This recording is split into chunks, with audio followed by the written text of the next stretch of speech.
hello. It's time for the first stream of the year.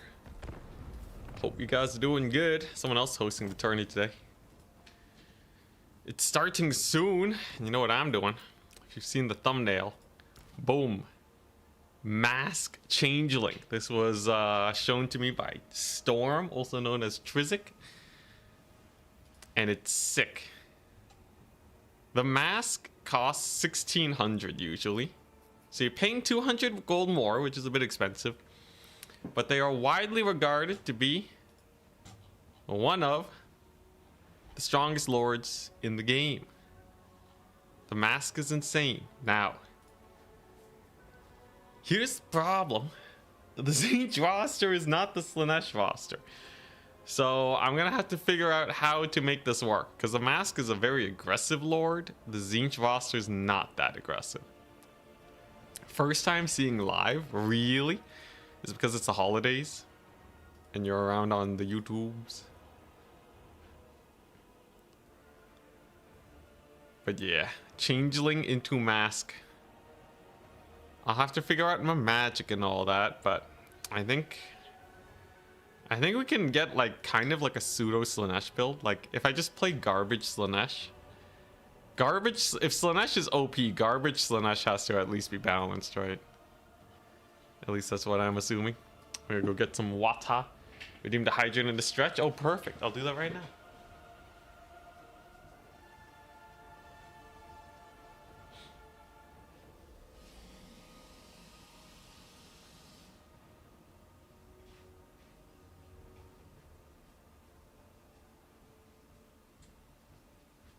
Tournament should be starting soon. Link in the description. Lunges. Oh, yeah, I've been playing Step Mania again recently. Man, am I out of shape. Oh my goodness, I used to crush it, but it'll all come back. This year is the year of more ripped city. The journey continues. But all right, let's see if we can find our first opponent. Tournament should be starting soon. Just give it a couple minutes. A lot of signups. We got Danican. Speaking of, we are playing a best of 9 series versus Danican on Tuesday next week. So that'll be pretty fun. Happy to see your stream. Really wonder to whom you will transform your lord. Spoilers. This one right here. I feel like Tzeentch has a high potential to be a really good rush faction, because the mask can get like 4,000 gold value. Man, did I wish the roster had like healing or something. I could be crazy and go the blue scribes. So if you go mask and blue scribes, you could potentially pick up some sick heals. It's so RNG though. I wonder if you can consistently get there though. Is there anyone that can give you enough magic? Who can give you enough magic to get blue scribe value? This is so wild though. Do it. Okay, yeah, so if you go blue scribes and you can somehow get a lot of magic, you can really crush face. There's just nothing that can give you enough magic though. Like, there's no real good mana batteries. Like, I don't know what. Do I just take this guy with the power stone? 500 gold for power stone? What's that? 3 winds of magic? That's not worth. I need a war shrine. I would need a war shrine. Oh, jeez. Hey, hello, Gibby. Because these guys give you magic recharge, but they don't actually give you more magic. These guys have spells. They don't really amp your spell casting. Ye old ultra unlimited winds of magic trick. If only it was actually good. Like, I could do the changeling Tzeentch's Firestorm War Shrine, transform into the mask, and then the mask card carries. I'm up against Opal Bear though. We're up against Opal Bear Black. So that's fun. They're quite a proficient player, so will need to be at least mildly wary. Does the shrine plus kill your own units thing not work anymore? It's not efficient enough. You technically get a lot of magic from it, but the gold loss is so massive that you kind of just get screwed. The only way I could see it working is if, like, it lets me heal cap the mask. Then that would be really sick. I guess my mask also doesn't have healing though, so... Because you don't get the items, even though you pay for them. So it kind of makes them a little... Just a little garbo. Okay, let's see. What are they doing though? Opal Bear is gonna pick the faction known as... Give me worse. Come on. Oh yeah, I should get the army blocker up. They'll never know what I plan to do. Skaven, hell yeah. Okay, alright, we have a chance. We have a chance. Opal Bear went for Skaven. Charix has a hard time with Skaven. There's no way Opal manages this. Ban, let's see here. Ban Dunes, I guess. So we'll probably pick Whirling Maelstrom. You'll never expect it. Yeah, Tzeentch Slanesh build.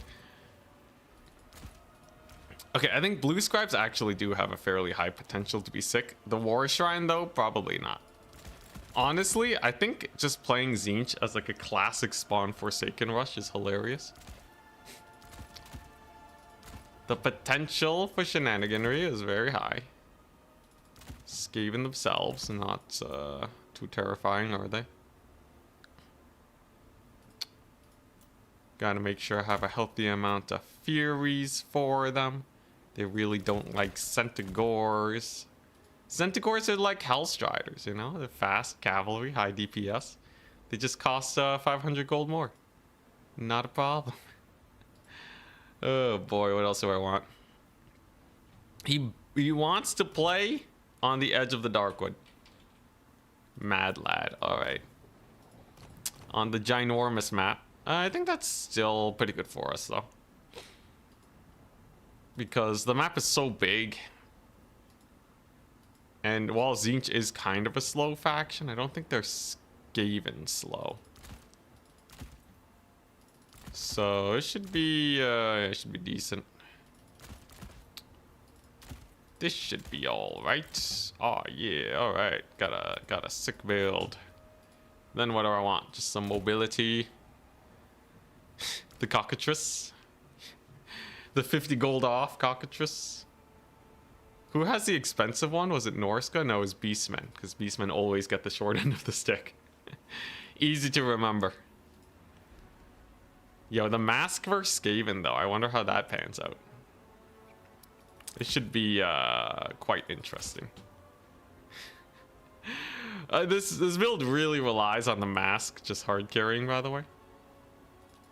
If they don't, I think we're just screwed, but let's see it. Can you get the Changeling and make him Kairos? Yes, but that's garbage because it forces you to take all of his spells and you get none of his items, but you have to pay for all the items. It makes him so expensive. Happy New Year! Yes, Beryl. The new year is upon us. I think the thumbnail is wrong. I don't see the Changeling blue Scribes. Please. Don't do this to me.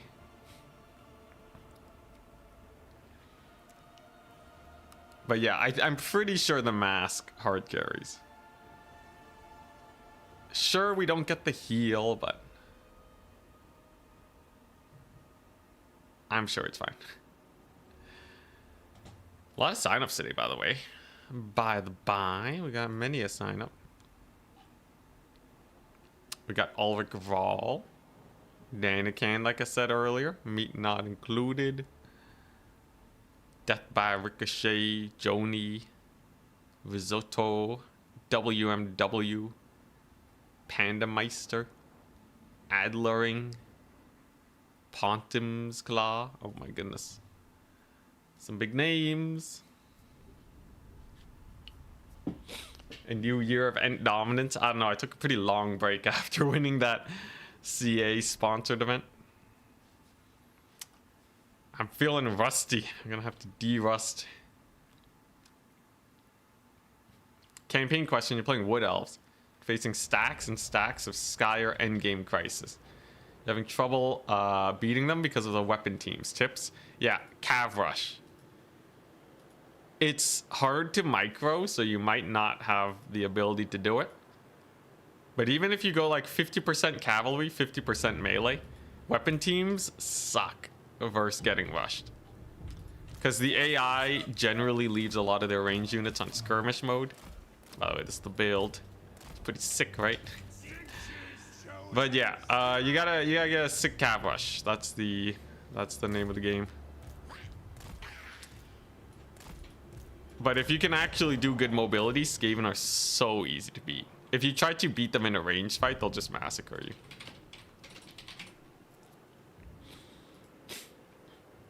Here we go. Do you win anything in these tournaments? For these ones, no. These are minor tournaments that help you qualify for the bigger ones. So that's basically it. We solidify our place in qualifications and whatnot. And those ones usually will have, like, you know, a few $100 of prize pool, which is nice. Good idea. Thank you. No problem. I've played against Skaven Endgame Crisis so much. And it is time. All right, so what we got? Some crazy spells.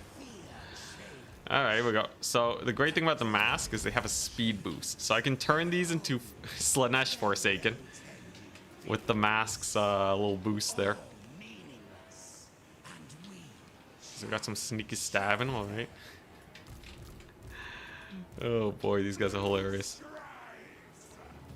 It's a Warlock Engineer, Aeronet, some Flensing, some Lightning, all right. I just got a solid melee build though. You can't really go wrong with that. And I think because it's Skaven, we can not quite build up, but I think we can kind of just play passively for a bit. Maybe get some sick magic off. I actually don't have the greatest of magic here. Does this guy kill any of these guys? I think he missed. But yeah, I wanna get healing though. If I can get healing on the mask, we're set. This is capture point number 1. So I keep getting Zongors over here. And this is a very melee heavy Tzeentch build. I think a lot of people aren't really ready for this kind of stuff. They're ready for maybe some armor, but the mask and the mobility, it's gonna be pretty scary. Look at this guy, he's chilling. He's in the air, he's poking away, and some free kills. 8 kills already, all right. He's gonna need some better spells though, that's for sure, but anyways, I might be able to get some work done with the mask. I don't want him to get damage on the mask though, like a couple flensings and we're kind of screwed. So we have to be a little careful about that. But otherwise, I think we're pretty comfy. Oh, I got my 1 capture point, we're sitting back. And the longer I can delay the attack, the better. Skaven generally, they're weird. The more they build up, the weaker they get. Because they're so prone to routing. There's a lot of units to micro too, just in general. Much as I wish we could all be optimal, unfortunately we are not. So it does get a little awkward. Here you go, there's a capture point though. And Slow and City wins the race. Getting overly aggressive can absolutely be a downfall. Alright, come on, Mask. Beat him up. Look at how fast they are. This is spooning. Oh, that's an Aeronet. Okay. What are you doing? Oh, he has Jezzails. Lives, yeah. Okay, now he does have Jezzails. How long does this thing last? Oh, he has an assassin character. Looming Dread. Reduces the speed for 22 seconds. I see. Well, hopefully we don't just crash out. That would be pretty sucky.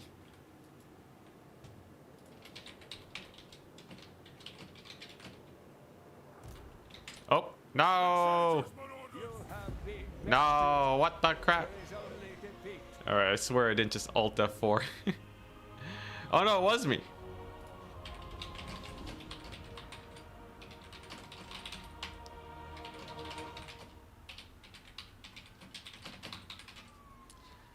Crap.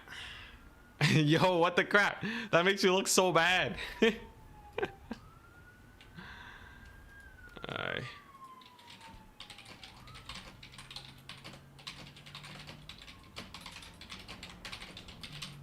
That makes me look like I just Alt F4'd my internet because I got my guy nutted. Dang it.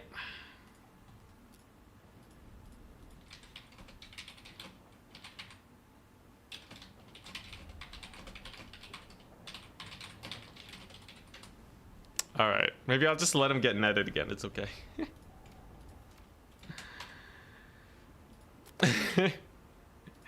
Changer of ways. We have foreseen the future. I know that he has the Jezzails now. I'm just gonna let my guy get netted again, man. Oh boy, that makes me look so bad. Are you kidding me?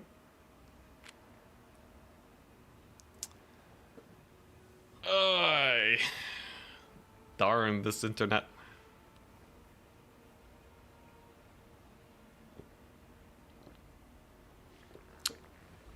Are we getting the Dread Turin internet? The Dread Turin internet strikes. Alright, well, I'm gonna try the same thing again. I'll let my guy get netted. Watch me just get like a way better selection of spells though. Yo, that's actually crazy. So you pick the blue Scribes, and if you get a bad loadout, you just crash, and then you're like, oh, I'm so sorry. I don't usually crash. And then you get better spells. You win the game. Scribes is purely a meme. Yeah, they're pretty bad. They're pretty bad. As we saw in that match, I got a bunch of spells that were not very useful to me. Alright, here we go. I will actually let my guy get netted again. Because I think it is a little silly. It is a little silly that we crashed right then and there. Tzeentch is absolutely, yeah. Lag switching Alt F4. Darn Tzeentch. Dark Intensity. Alright, here we go. Let's do it. What spells did I get? Oh wow, I actually got the same spells? You're kidding me. Wait, I actually got the same spells. That's crazy. Is CA conspiring? There's no way that's RNG. That's... Wait, that's kind of wild. Can you force the blue Scribes to have... Can I get the blue Scribes to be banned if I find a way to consistently give them the same spells? Wait just a darn second. If I can find a bug with the blue Scribes, you can get them banned. This is how it works. Because then you'll have, like, I think what it might be, if we save the build, right? His spells might be determined when you save the build. So you can just high roll it. Unfortunately, we kind of low rolled, but that's kind of wild. I didn't know that was a thing. Huh. Alright. Very interesting. Very, very interesting. How can we do that? Yeah, reset 9 times and then we'll see if we can get regrowth.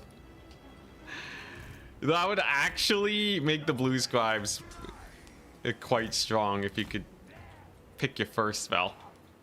Okay, quite strong might be a bit of an overstatement, but... Alright, so just gonna let him get netted again, it'll be fine. My eyes are still dry, I gotta drink more water. Over the holidays, I did not drink enough water. That was bad. It's a bad intensity.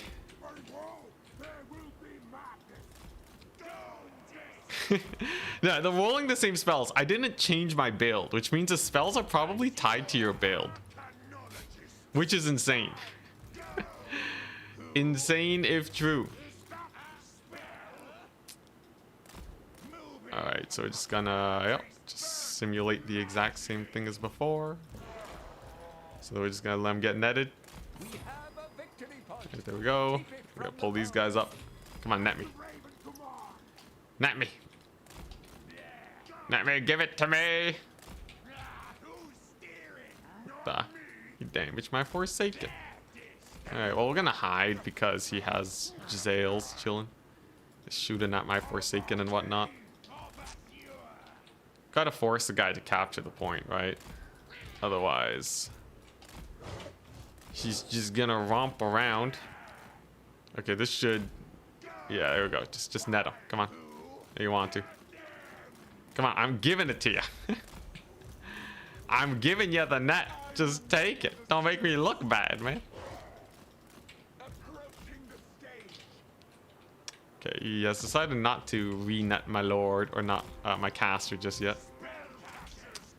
Interesting that he hasn't pushed up though. I'm just gonna keep waiting.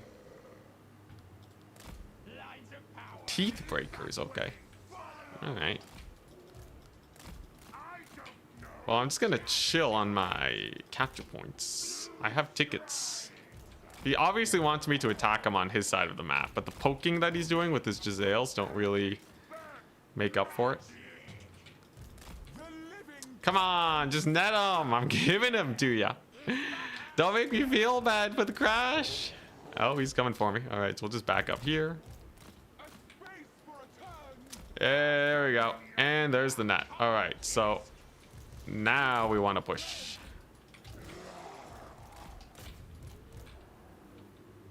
Ooh, the stagger animations. Let's go. Huge stagger animations. Just need those Giselle shots to be launched, and then I think we're good. Gonna go in for the big charge here. Very nice. Alley-oop. There we go. All right, not too bad. It's gonna get a fairly nice flinching though. Not much I can do about that. The mask doesn't have terror, but this guy does. So I can go ahead and yeah, just chuck that out. Flayers are taking a bit of deeps. All right, and what do we got? We got the Maw. Sure. Let's chuck it on some Clan Rad Spears, why not? Woo, he's really focusing this guy. Ugh, man, he sucks. This guy sucks butts. At least the mask absolutely crushed his face. Oh, whoops, he had some triads over here. My bad. Alright, that ain't too bad though. So this guy lives. We have a Black Whirlwind, okay. Really don't know what spells to be using here. Or are those? Yeah, just some Clan Rat Spears. So if I use the mask to just kind of hard push these guys, I should be able to shut them down. What other magic do I have? I have a Chain Lightning here we can chuck out. That should clear off a ton of Clan Rats. Go, Mask is doing great. We're just going to leadership debuff him. And then here comes the big dive. If I can kill off all of these range units, I think we're sitting in a wonderful position. I have a Tide Call. Hell yeah. Let's just chuck that out. All right, how's the Mask doing? No sight of his lord. Oh, no, he's chasing my caster. That's what he's doing. All right. I think overall, though, the trading is just going too well for us. There's a big route over there. Nice. Mask is chilling. Caster is running for his darn life. And the range continue to get bullied. I think we're in a fine position. He gets point recaptured, though. I'll definitely have to manage that. But with my cavalry on the way, I think we're sitting pretty comfy. A couple doggos should not be a big issue. What is this? Imbues poison. I don't know if that's useful. Centaurs kind of got wrecked too. Value trading, not the best for us. Could be slightly better. But the Mask is definitely cooking hard. They're doing great. We've chased off his teeth breakers into... yeah, miles away. Whoa, I got Vermintide. Hell yeah. Truly some Tzeentch trickery to get Vermintide against the Skaven. What is this? A Okay, I'll have some cav to kill them off, so I don't need to worry about wasting time on Furies. That's good. Alright, not too bad. Scribes will live. We'll just pull them back. We'll get our Gavin. There you go. We'll just sick them onto those guys. And then as soon as I recapture this point, I think life will be fairly good for us. Because his Giselles are gone. Yeah, they're shattered, so that's not a big deal. Ticket-wise, we're still doing okay. Value-wise, it ain't too bad. I think with the mask, especially. Will be good. Fairly good capture over there, and then we'll just run these guys down. And at the end of the day, it doesn't matter which Centaur you're using. Life will be chill. Whoa, I got Mistress of the Deeps. Holy crap, blue Scribes buff. Hell yeah. He has a Mistress of the Deeps. We could summon some Oceanids. He just has to live. Guy's gonna have to run for his life for a little bit. There you go, though. Very nice. So we've secured that. Now it's time to secure the cap point. Mask will live. I'm pretty sure anyways. Oh, geez. Okay, never mind. He's got some guns on me. That's painful. Can I route off these clan rat spears? Fortunately, my caster is miles away. I don't like those guns. Look at them just plowing into me. Oh, I can shoot these triads though. Okay, there we go. And then I should be able to push the guns and get them down. And using the cleanup crew here, I think we'll be fine. Triads took a good amount of damage from that spell. He did a lot too, though. Ouch. Mask is taking a pummeling. Oh, that's not pretty. That's not pretty at all. All right. Well, I'll have to figure out that. Oh, dang, the dead. Well, that's a classic intensity move. Minus 16. But I think we're still fine. Because I have these Centaurs here. Right? Centaur should be clutch. Yeah, there you go. And a fun fact about the mask, I can actually re-summon her. At a discount. I can get the discount re-summon. It's kind of crazy, but it's true. So, I think we'll just do that. And I'll use my Centaurs to clean up. Shop over here. Look at that. We got some big old routes. We got the double cap. What's not to love? And then I can get my Oceanid summon in. They can bully some clan rats, I guess. It's actually kind of hilarious how good Oceanids are here in this particular situation. It's not like he's ready for it either, right? Who expects the rogue Oceanid? And then I'll just resummon the mask. You know what's stronger than one mask? Two masks. So I'll just do that. What's he gonna do? Recapture my points? I got too much stuff, son. I got too much stuff. Look at that. Hey, and we triple capped him. Oceanids are clutching it out. Do I have a heal? No. I have Kraken's Pull and I have Crack's Call. I have Skull Storm. Oh, that's not too bad, I guess. This is a triple cap. Alright. Run, little guy. Run. Yeah, I'll just resummon the mask. It's fine. The mask resummon goes super hard. Trust. Right. Oh, yeah. Look at those sick Oceanids, man. Yeah, the Oceanids are so jokes. Oh, yeah. Look at that. Centaurs are going to clutch it out, too. Oh, my God. The Oceanids. And the mask is back. Let's go. Round 2, baby.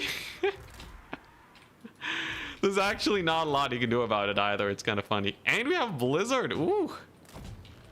So this is the downside of going for a big map as Skaven. Let the bullying commence. The fear of regenerating shields will come into play. Because I can effectively get infinite value there. Oh, he's gonna die. What? How'd he die? Oh, there was one skirmisher. Ah, whatever. I'll resummon him too. It's fine, honestly. Alright, so I'm expecting a Warp Lightning to drop sometime soon. I'm just gonna keep getting mobility, though. Skaven hate mobility. We're gonna see a Warp Lightning drop. No magic, apparently. Apparently, no magic. Ooh, that's gonna be painful. nasty charge on the Dwarf Thing Menace. Then if I just pull back, it's all good. In the end, Skaven are Skaven. Which means they suck in the late game. So I really don't have to worry much. Yeah, look at that. Centaur is stalling him forever.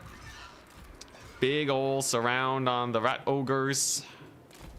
Famously called rout ogres for how easy they are to chase off the battlefield. And we'll just disengage, and then I'll fight the dogs in the trees. Still got a couple of triads over here that we gotta be a little careful about. I think I should be fine. Should be fine. Oh, lost one Centaur. Do I win on a 1-cap though? I think not quite yet, but if I stall for half a second, I think we're okay. I'll leave it to the 1-cap victory condition, and then I'll use the mask to kill this little assassin guy. I'm just gonna stall over here. Yeah, we do win on a 1-cap now, so I think I just do that. Yeah, I'm pretty sure we just go for the 1-cap. Mask should be able to kill his lord here. He did use the debuff earlier, so I think we'll be fine. Plus, we have so many Furies here. Mask is kind of insane. Stat-wise, they are absolutely brutal. And yeah, I think we just hunker down on a 1-cap. There's no way he wins against the Mask here. There's no way. Impossibilities abound. He does manage to escape with his lord, though. That's okay. Whoop, trying to make a play here with this Dwarf Thing Menace. But yeah, you're gonna have to capture some points. Some Zongors, we should be good. The Mask can just chill on this infantry glob. We'll be fine. Mask is so painful to deal with. And then I think we'll be goodies. Yeah, Mask got super last samurai at first, but you gotta remember the resummon. Resummon's where it's at. And we got that vigor degrading aura really clutching it out on these guys. So they're gonna be real tired by the time they actually show up here. Gonna be ultra painful for them. Yeah, look at them, they're already tired. It's actually kind of brutal. Yeah, there's no way, man. You gotta get the point. Clock's a ticking. Whoopsie daisies, the Mask is now mortis engineing your tired units. One rear charge on them will absolutely get them killed. And with Zongors here, I think it's a whoopsie-doopsies. Look at that. Not so much value on the Mask, but at the end of the day, they did take a lot to take down. Goodbye, Eshin Triads. Boom. And now the mad dash begins. He has 2 minutes. 2 minutes to get this point. Can it be done? Fought some skirmishers. No way skirmishers will be able to do anything. There's the route. Hell yeah. Alley-oop. Oh, value. My goodness. Oh, jeez. I love that scream ability, man. It's very fun. All right. We catch some of these guys. We get a 6 Centaur charge through the pipe. Down the pipe. Yeah, the Skaven just can't secure a point. No matter how hard they try, come at me. I want to fight this assassin with the Mask. I feel like that's fitting revenge. A fitting revenge play. Should I transform back into the changeling? I'm not going to BM him. That would be funny, though. You thought you were fighting the Mask, but it was me this whole time. All right, here we go. Let's get another Centaur. He has an idle Skaven slave here just to try and make sure I don't swipe the back point, but I'm here just to hold my home point. Really want to know how much value I got on the Scribes? Close to nothing. Close to nothing, that's for sure. The Scribes are bad, it turns out. They're very bad. I think Tzeentch just doesn't really have good spellcaster heroes. They're kind of vanilla, you know? They're kind of just normal. Now halt! Come on, beat him up. Beat him up. Get the speed boost. Frenzy. The mask just beelining that poor guy. Alright, well, we still win on one cap. He's sticking with it. His lord's dying though. Mask's too fast. You're getting tired, son. Oh, he routed. Rip Skaven Lord. It did take 2 masks to kill him. Changeling got 1800. Oh, he lives. 99 HP. GG. Well, dang. All right. Well, that kind of worked. I'm not going to lie, though. That was mostly the Centaurs. It was mostly the Centaurs, let's be real. Tzeentch versus Skaven. All right. Tzeentch wins. Ugh. Wait, what? The Scribe's starting choice of spells is always the same, apparently? Weird.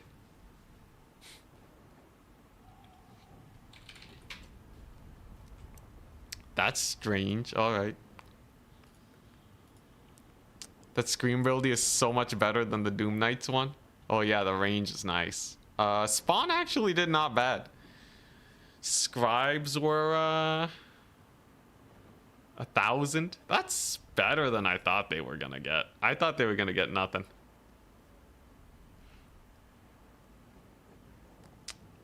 Yes, the amount of magic both players get is stable. Hey, Karapti, what's up? Happy New Year. Changeling got 2,000 value on 2 summons. Cost me over 3,000 gold. Forsaken actually didn't do that well. I don't know why. They do so much worse than Slaneshi Forsaken. But Centaurs of Tzeentch are where it's at. Kind of expensive. I think normal Centaurs are just better, but ain't the worst. Is Tzeentch the next Chaos God up for DLC? Was it Tzeentch? I feel like Nurgle still needs a DLC, man.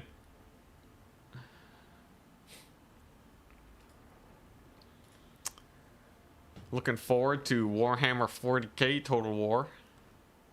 Personally, I don't think it will be for me. Oh, I think it'll be for me, 100%. I've always been very interested in the 40k series, 40k lore. But if it doesn't pop off, I will stick with the Warhammer 3 for multiplayer. Dumb question. Hey, you can ask anyways. Does spell resist affect friendly spells? No. You get the full effect of friendly spells. In fact, buffs and debuffs don't get affected by spell resist at all.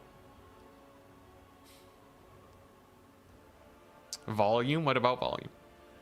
But yeah, so all buff and debuff spells hit for 100% value, even against 100% spell resist.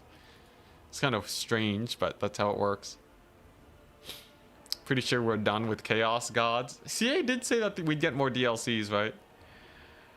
Never believe it's the same with politicians, right? Watch what they do, not what they say. CA loves to say the things that you want to hear, and then they don't follow up.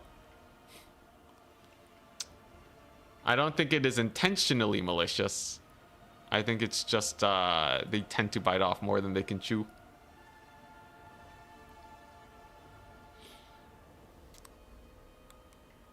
Found an Anticity hack. Watch the previous stream between matches. Yeah, match downtime is still a bit of an issue. Not many ways to fix it, sadly. Oh, round 2's live. Hell yeah. Thankfully, our match took so long. We're good. It's Dan again. Oh boy. Yo, yo.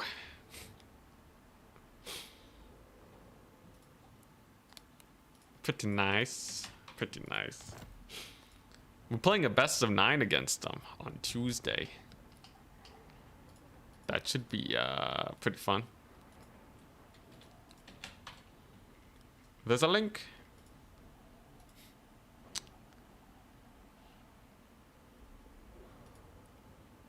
You find 40k too obscene. It's ridiculous. Every piece of lore is about how horrific and painful life is. So I think you're catching the wrong end of 40k. You should look into the Greenskins. If you want hope, you can look at the Tau. You know, And yeah, it's definitely, you know, it's grimdark. That is the theme of it. So if you're just not a fan of grimdark, probably stay away. But if you just want to have a good time, just look at Greenskin lore. It's hilarious. The Greenskins are so jokes. I love them.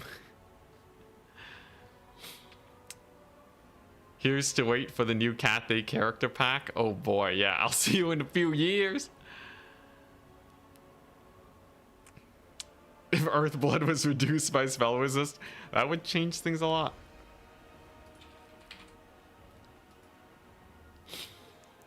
All right, here we go. And the faction is selected. Tzeentch versus Dark Elves. Woo! Love to see it. I will, let's see what we got. Celestial Lake, Imperial Road, Skollandir's Cave. Ban Imp Road. Should be good. So, I think Blue Scribes against Charix. I mean, not Charix. Danican is a bit much. We're playing Cave, alright.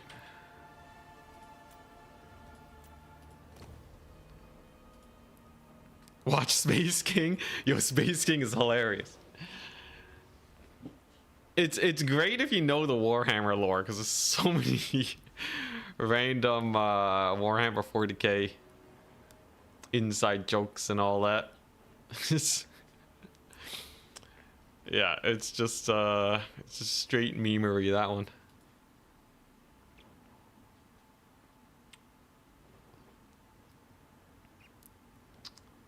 There's literally an orc character called Orcamedes.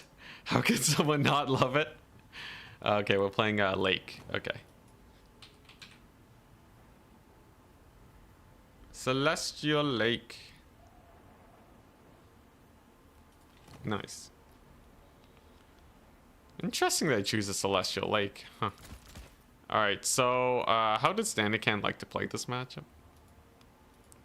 He's going Dark Elves. I will have the mask. Now, generally speaking, Slaanesh wins because they dominate the cav fight so hard. Tzeentch does not exactly have something like that. He's gonna have some ranged. He could have some Scourge run at chariots. I don't really have cheap enough cavalry to burn their ammo either. So that kind of sucks. I might just be eating Scourge runners for days. Which, yeah, that's just kind of bad. Does Tzeentch have a Scourge runner counter? I don't want to go Kairos. Obviously, we're going for the mask. Next character pack is a Cathayan one. With hints of Tigermen. Wow. Alright. You're playing with rules or just random multiplayer matches? This is a tournament. There's a few rules and restrictions. But, mostly vanilla. Just some broken units that are bugged and so on. But yeah, Blue Scribes always has the same set of spells. Today I learned. Alright, first things first. What's the best magic? What's the best magic versus Dark Elves? What we're looking at here. We got Plague of Rust, Searing Doom. I have, not much. I think, Tzeentch's cavalry is really bad. It's kind of extraordinary how terrible their mobility is. At least in a solid handful of situations. I think this will be okay. Spellcaster wise, magic wise, I need some way of killing off his cavalry, maybe his Scourge runners. His infantry shouldn't be a big issue. I could just do the normal blue fire spam. Pink fire is not bad either though. Why not both? Alright. Sure. Cockatrice for the gaze. That's kind of hilarious. But I'm not paying 1,050 gold for a net. Although technically it's an okay fighter. I'm pretty sure he'll just kill it. Alright, so I got my spell casting out of the way. Yo, pinks just suck, right? Pretty sure they just suck. What do I want then? Do I want these guys? Oh man. Oh boy. How do you play Tzeentch? Dude, Tzeentch feels like such a bad faction compared. Maybe I'm just, you know. It's just me coping. But I personally feel like Tzeentch is pretty garbage. Anyone else getting that vibe? I feel like I have no unit that actually wins the game. Except for the Mask. And maybe Furies against factions that are bad versus Furies. But look, no excuses, alright? If we just play like a god, we will win. Honestly, making no mistakes easily can win you like 2,000 gold. You just have to not make mistakes.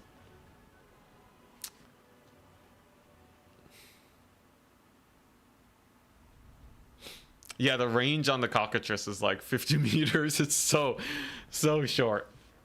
Centaurs used to be great. Yeah, they're not terrible. It's just one spell cast and you lose 1,200 gold on your glass cannon cap. It's very painful, and against a player like Danican. Ooh. All right, let's take a look though. So here's the build. We got a little discus dude, pink fire, blue fire. He's hype. We got the mask, changeling transforming into the mask action.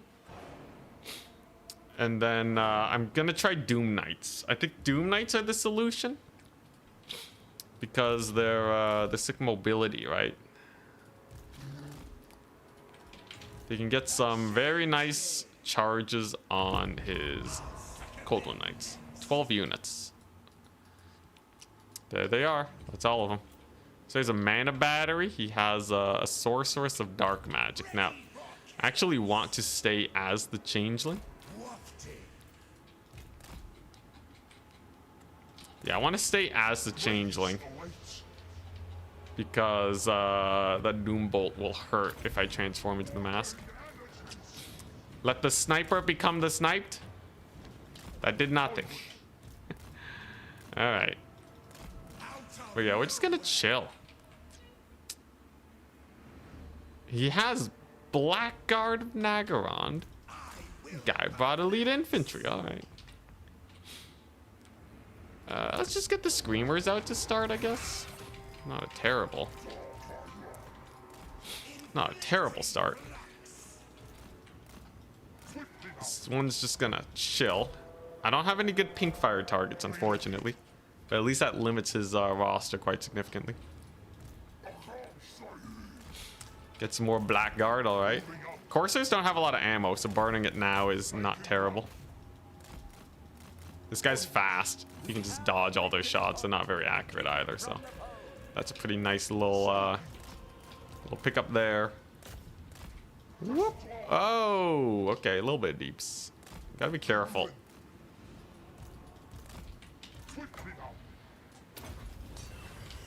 Decent damage. I can get some nice little skirmish pokey poke. I'm gonna transform now. And then we can get our Doom Knights soon enough. So what I want to have is the missile resist boost. If he captures this point, that's fine by me. We're just draining ammunition right now. Okay, now what are you gonna do with this little caster over here? I'm gonna try and find my my dude. Whoop, a little bit of lag. Just gonna sneak a blue fire. Eh, pretty decent damage. You can force this lady to be resummoned. It ain't too bad. And I can get some sick bomb drops. This is a slow grind game, but I think it's in my advantage because generally we are getting better thingamajigs. Whoop! Ow, my face! He got doom bolted. Just a minute doom bolt though.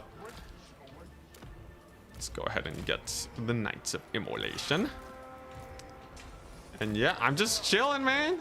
I'm just chilling. Now building up also helps him because he'll get his passive up. But maybe I can get enough kills here to offset that. There's some shenanigans we can do with blue fire too if you just chuck it down the line of infantry. You can get a little bit of deeps there. And maybe if I can get enough kills, we can trigger his passive a bit early. Really screw him over. Yeah, like the damage is not bad. Alley-oop. Knock him down so they can't shoot me. We can get a sick bomb drop. Doombolt is also an ability that takes a while to make use of, so that's pretty hype. And alley-oop. Ooh, brutal. Brutal deeps. Just gotta keep wasting some of that ammunition of his, regenerate our shields, and then we continue to chill. Oh, he didn't dodge. I thought this guy's supposed to be fast enough to dodge that. All right, he's gonna just blast it in the face. He has a lot of magic, so if he does eventually kill this guy, it ain't too pretty. I should probably start leaving him in reserve. This army's good at fighting, by the way. I have to be careful about that. They are pretty good at fighting, so in a big grind, you can definitely get a lot of work done. If I can just get a couple kills here, though, and trigger his passive before the main fight, it's so much better for us. It's just, I don't know if I can actually get that many kills. If anything, I might be helping him trigger his passive. So I have to be real wary. I really just want to get it triggered, though. I'm gonna get a little bit of damage. He's gonna try and get another Doombolt, but I have shields now. Unfortunately, my knights here don't have too much they can do. Overall, ticket-wise, we ain't doing too bad, at least. We're wasting his, his ammunition. He has a master, all right. So he just wants to spot me for more Doom voltage. It's fine. Whoop. And there's the dodge. Just keep on dodging, my good sir. Yeah, and he's gonna be just fine.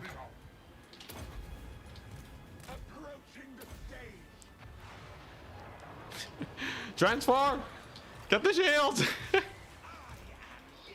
Let's go! That's dumb. That's really dumb. The spot dodge. Let's go. That's so dumb. That's a real silly tech. Okay, alright. Alright. How am I gonna get enough kills to trigger his passive, though? I feel like it's not even close to being triggered. Yeah, Doombolt's unbanned. It got nerferinoed. Nerferood. So it ain't too bad now. What is this guy doing? He wants to tussle? Their tickets are actually going pretty slowly overall. That's quite nice. I got some Sanctigores over here. It's pretty cool. Did a little bit of damage to this guy. Gonna get another blue fire. Yeah, he started with so much infantry, though. I really don't think his passive's gonna trigger anytime soon. Like, if I could trigger it, it'd be great. It's just, I'm pretty sure we're not gonna. Ouch. We got nibbled. Thankfully, it was mostly shields. I think I do slightly better if I build up a bit. Oh, hey, we might get a kill here. That would actually be really hype. Just gotta survive the Doom voltage. Maybe we can get a sick pick here. I have to get the fight down without his passive. I think if he gets the passive, we're doomed.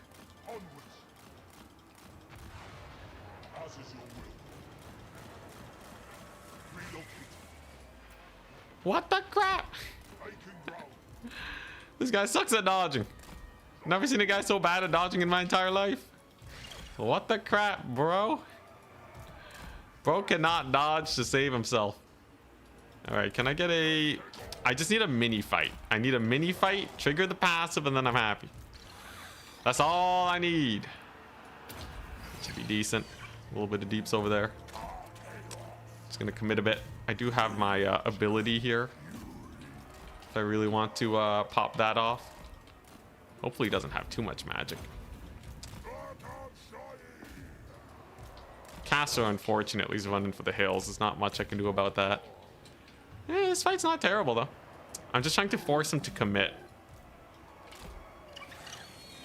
If I can just get him to commit to a fight, then it ain't too bad. And then maybe I just disengage as soon as things go down.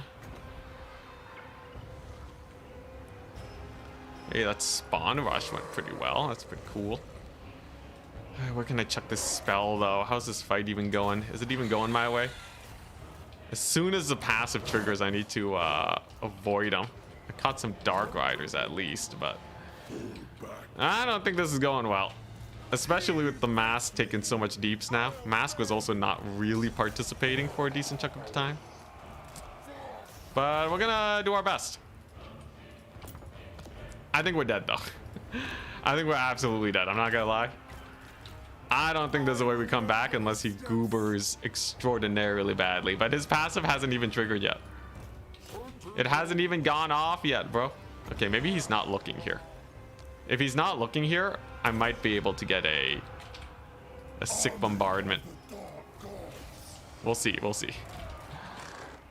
Come on, son. Let's go. Beat him up. All right, so that's gonna get me a few picks here and there. Furies are cooking, all right. Mask is chilling. Gonna turn on that Mortis engine now. Okay, Centaurs doing not bad. And I can resummon my caster soon. So yeah, there's the passive trigger finally. It took a while to actually get going though. So I can just disengage, fight in this little glob, and then I might have a decent... No, we're 4,000 down on value. That's so bad. I'm still gonna go for it though. You never know. At least he didn't kill the Mask, and his master is taking a bit of deeps. I guess that's kind of nice. The caster's back. All right, you can definitely help out this fight. So we just want to get that pink fire down as fast as possible. We're just waiting for that passive to wear off, really. I just want it to go away. Here he goes, going for the triple cap. That makes a lot of sense.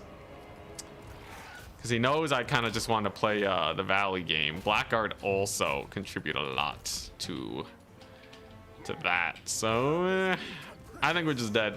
I think as much as I was able to get some spell shenanigans off, I believe we are just dead. I'd be very surprised if we managed to come back from this. Youch. That hurts. Got a pretty decent bomb drop at least. My little spawn glob here is doing all right. But do I have anything to stop him from just mass capping me? I guess I can, yeah, I can start walking these guys in. The problem is I have like 2 minutes. So I can pile my guys on this point, but I really don't think that'll work. Maybe I can catch his caster out. That's pretty funny. And then if we bring in this fool, he can help out. We're honestly getting a decent amount of routes. Like the fighting is not as terrible as it could be. But I think he will just have a bit too much. Especially because a lot of this is Blackguard. The oh so terrifying Blackguard of Nagarond. This will be a nice armor debuff at least. Okay. Then we're going to get our Slon or Zongors over there. Even with the big bombardment, I don't think we're gonna do it. This one might be able to kill some Corsairs though. Mask does have that sweet, sweet Mortis, but I'm not capturing the point is the problem. These Forsaken routed for no reason. That spell takes forever to hit. Dang it. Yeah, I don't think this cooks. Although it was a decent tussle considering this is Danikan's main faction. How much value did the Mask get? Actually not that much. That's surprising. But yeah, I don't really have anything to counter skirmish, do I? I think he just yeah. He just brought like a really chunky build, no counter skirmish. GG, well played. Oh, tough one. Tzeentch is a weird cookie to crack. Especially if you're not doing Kairos shenanigans, because Kairos can just net fools down and hit them with magic and chill forever. The Mask you kind of need to get into a big fight. And yeah, the mass armor is just annoying versus Tzeentch in general. Tzeentch doesn't have a lot versus armor. How does Blackguard do? Eh. Okay, one of them did well. The other one not so much. How did my spawn do? Forsaken spawn doesn't seem that great. I'm noticing my melee units are never paying for themselves. Caster's doing great though. Considering he had 2 casters and I had just 1. And he got 1700. That's not the worst. I think if I had the mask in position a bit earlier, it would have been closer, but we still would have lost. Screamers are cool though. I kind of like the Shrieking Skyrays as a kite. Even against Corsairs, it's not bad. I might just go for... I think the Sorcerer hero of Final Transmutation is really good with the Skull of Catamitum. Especially with a box filled with the mask. She's saying I just Final Transmute their face? I do kind of like that. I will try that. I will try that. Oh man, Tzeentch is such a weird cookie to break. Okay, so you're saying, yeah, Skull of Catan. You take the Final Transmutation. You amp it by 60% and you wreck their face. You've yet to figure out how Tzeentch works. They're a weird faction. There's no true Tzeentch main right now. But I am happy to break new ground. How long are you streaming for? For the tournament, we might play some campaign today, but at the very least, we're streaming a couple more hours for this tourney. Is Kairos working in multiplayer? He's bugged in campaign. How's he bugged? What are these secret techniques you speak of? Okay, I actually really like how much value the Shrieking Skyray's got. A Skyray kite could be hilarious. Though, if he had Scourge Runners, it would be pretty boned, but... yeah, maybe you can take some 6 Skyray kite shenanigans. Man, him not having Scourge Runners really threw me in for a loop. But, yeah, we'll have Mega Transmutation. Because, like, having a kite build and then just the hammer, it's generally not a terrible strat. Aeson plus Skyrays plus a Doom Knight kite build. Is that the strat? So you can also take Aeson the Fallen. Aeson's kind of weird, though. They don't always get their value back. And the problem is Tzeentch kite is it loses to all other types of kite, but this could work. Wasn't Outer Region the Tzeentch guy? Yeah, but he's not really around, even if he was. Tzeentch campaign after the tournament? Ooh. You can't use multiple lores of magic. They don't show up. Well, for single player, or for multiplayer, Kairos just has a set 6 spells. He doesn't have more than that, sadly. The only one that has more, I think, is Manfred, of all characters. Our Soul Grinder is still pretty garbo. I could take a Flamer, kind of like how Danican uses a Medusa. I think a Flamer could have been hyped there, though. I think he would have just Doom Bolted its face off. Double Mutalith Vortex Feast. You literally can't, sadly.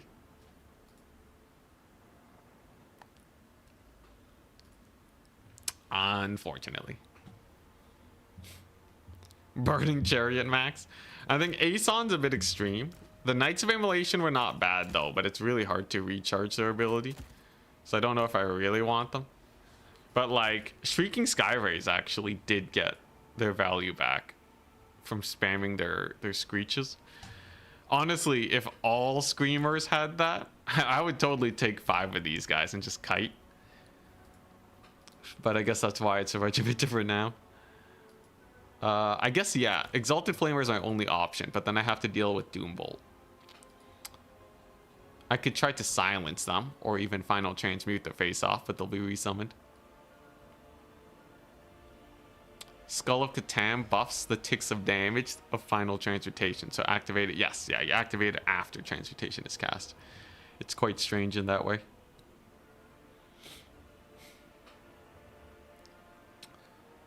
In campaign, yeah, in campaign you can have more than 6 abilities now. I did see that, it's pretty hype. What happens if you pair Catan with Glean Magic?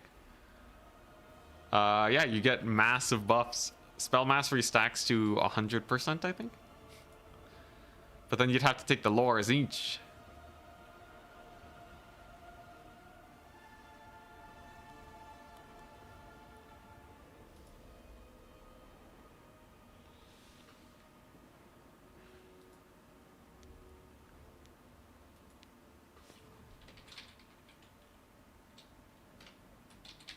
Sorry, just getting some messages.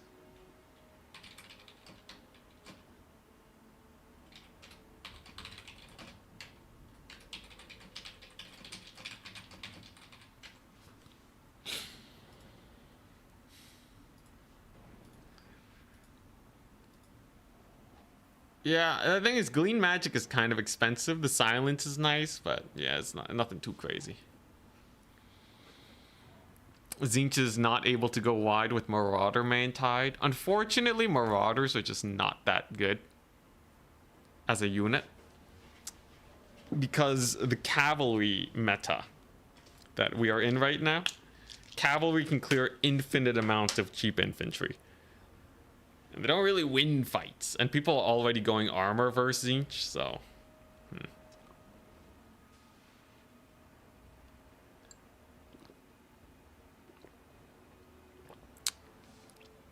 Someone who's been maining orcs above Tzeentch, is there anything better to hit flying with than archers? Yeah, Greenskins are just naturally weak versus air game. I would recommend Gaze of Mork is okay. There's a few flying lords you can take on wyverns. They don't rampage, so you have a bit of that as an option. But probably your best anti-air is a Regiment of Renowned Wolf Rider Archer. At 600 gold, they have armor piercing. And they can camp underneath whatever's flying. That honestly will make do most of the time. And I would stick with that. Chosen blobs when? Chosen of Tzeentch halberds? Are they worse than Blackguard? I guess they have shields.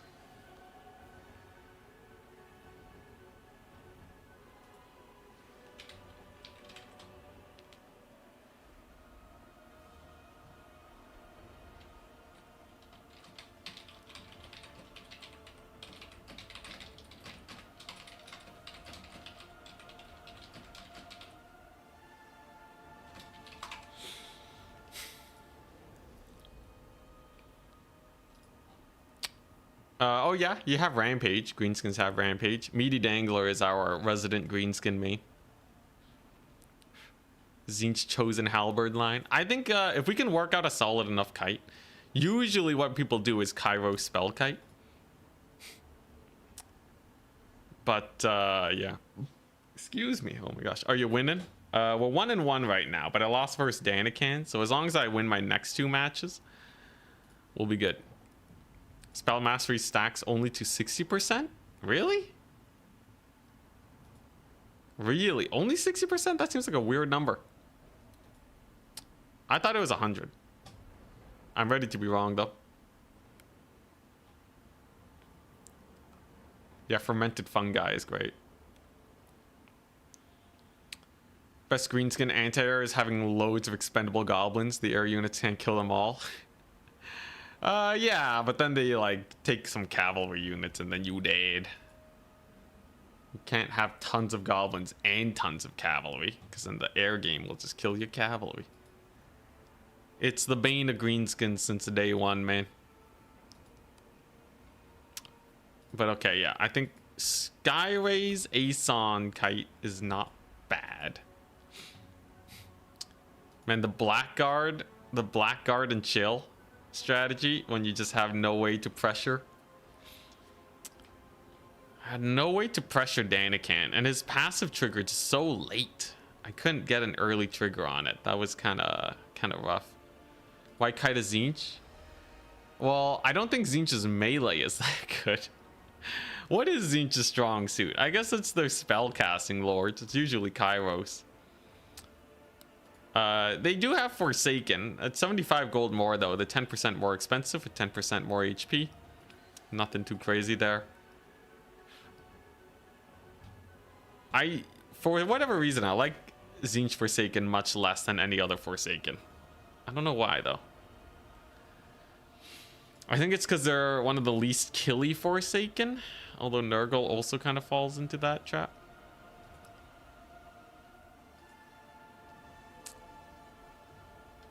Zongors just got some stat nerfs. They lost some melee defense and melee attack, I think, over the years. Yeah, Greenskins just going Omega Rush and not fighting the air is not the worst idea a lot of the times. It's true. I know Chaos Knights of Tzeentch are sometimes used. These guys are interesting because they're very tanky. They have insane HP for cavalry units, but they lack armor piercing, which is like what Tzeentch needs. Tzeentch really lacks on the AP department. Kind of need Centaurs of Tzeentch for that. Even the Doom Knights don't really have AP. Whoa, they really lack AP. They do like spear levels of armor piercing damage. Interesting. I guess technically Screamers are AP, but that don't count. I guess I could do some cockatrice shenanigans. Is there like a weird cockatrice kite? Is there any unit that'd be worth catching with them though? I don't think so.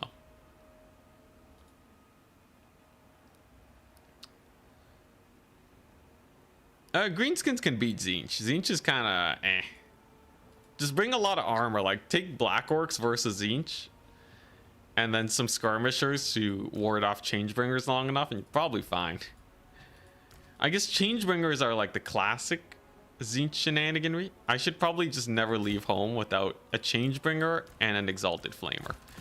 So that way, if someone's just not aggressing me, I can kind of poke them with these guys. I can use Aeson the Fallen. Maybe. Tzeentch. No, if Tzeentch had infinite capture weight, they would still lose. I find they get army wiped fairly often. Maybe that's a little overly skeptical, but I don't think capture weight is the issue.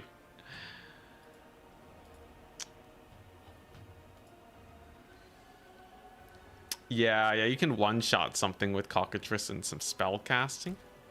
I could use it with Searing Doom, maybe. And then, oh,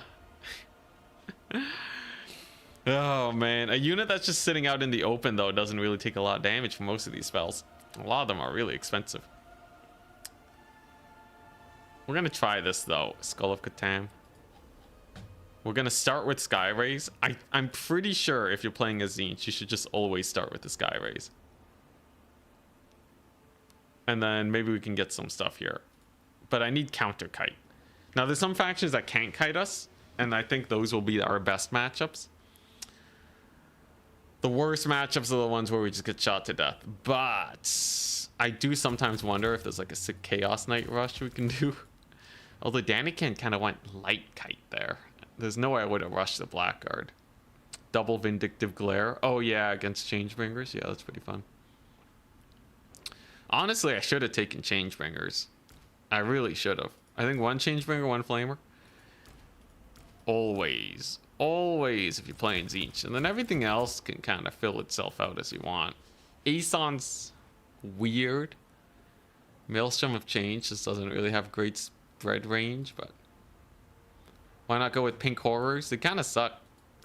700 gold is like the same as a handgun unit on a lot of factions, but they have like no deeps. So this is a crossbow unit, but crossbow units on many factions cost like 450 gold.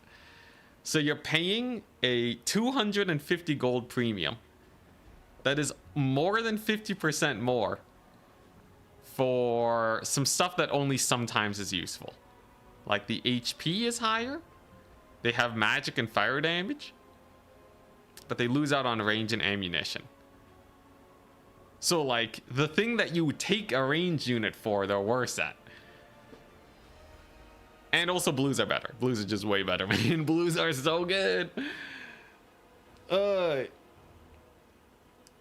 You think they can be quite good sometimes? Pinks are good if you don't need the armor piercing. So like if it's like Wood Elves or something. But like most of the time people are either armor spamming or kiting you. If they shot more horizontally, more like a gunpowder unit, that would actually kind of help, because then they could stop skirmishers. But yeah, Legend just retired. Yeah. I don't think anyone can really fill that spot, though I'm sure we'll see people try. Hell, I might try. I can play more campaign.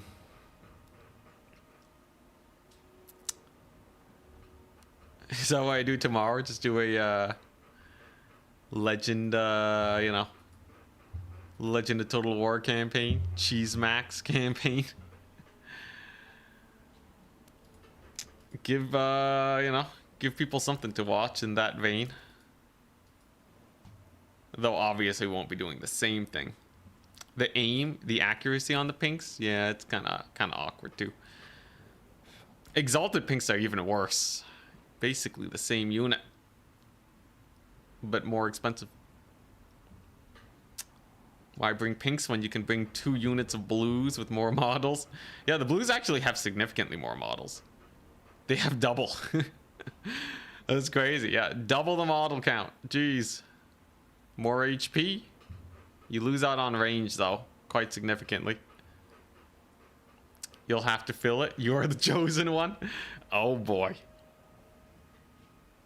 Time to change your name to End of Total War.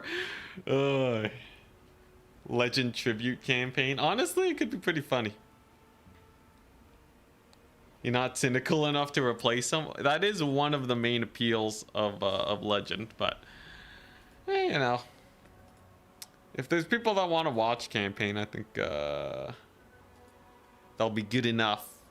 If people want cynical, they can go to Reddit or what have you. How dare you stand where he stood? Oh yeah, you'll get that. That's the great thing about being a content creator though. The more hate you get, the more you know that you have made it in life. Unless you're actively trying to farm hate. But if you're just doing your own thing, it means that you're appealing to a wider audience more than a niche. It is actually an indicator of success. Not that I'm trying to farm hate, all right? I don't want to see people storming onto my Discord. I'm just saying how it is. Yeah, we'll load up Imric cycle charging for 3 hours. Be great. All right, the next round has begun, and I'm up against Turtle's Mare. Hell yeah. Yo, yo. Get him in. Let's see what we can do here. He says, oh dear, little does he know I am playing Tzeentch.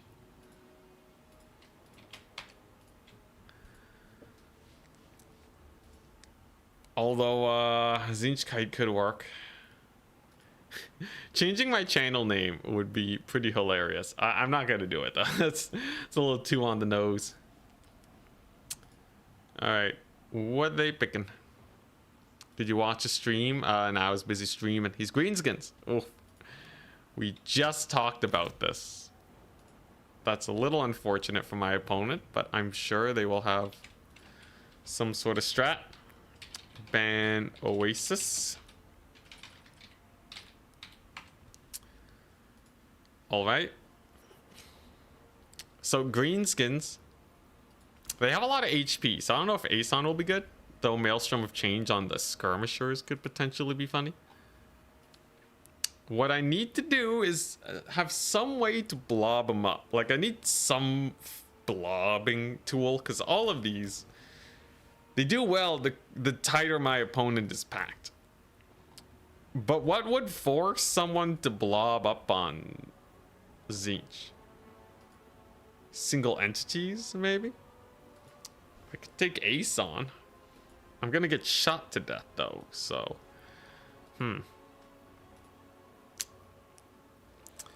Rage baiting the crowds to boost your views. I don't even know if that works. Happy New Year, Pope Patty. Thank you so much. Deckhand for 3 months today. Yeah, how does one blob arena? I don't know, I'll figure it out. We're playing Norskin Rise. Alright. That's a big map. As far as Kite is concerned, that is good for us. Greenskins are a faction that do not have a lot of anti-kite capabilities. This can only be a good thing. This can only be brilliant for us. I just need to have enough deeps. And then maybe this will work out. Okay, so I can just... Yeah, okay, alright.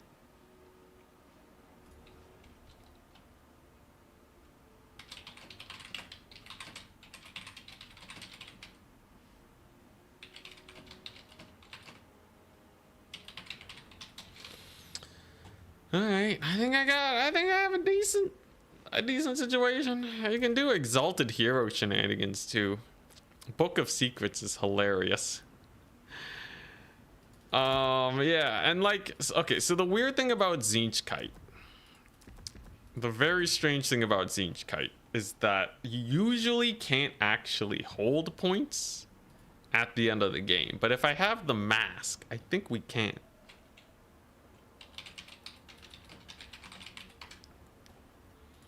I think we can with the mask.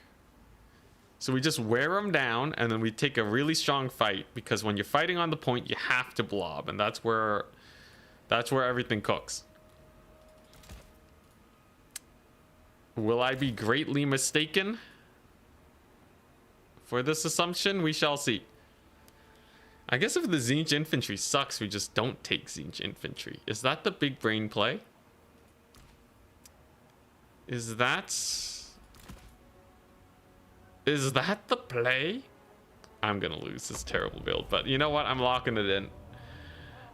I'm locking it in. If we just play really well, I think we have a chance.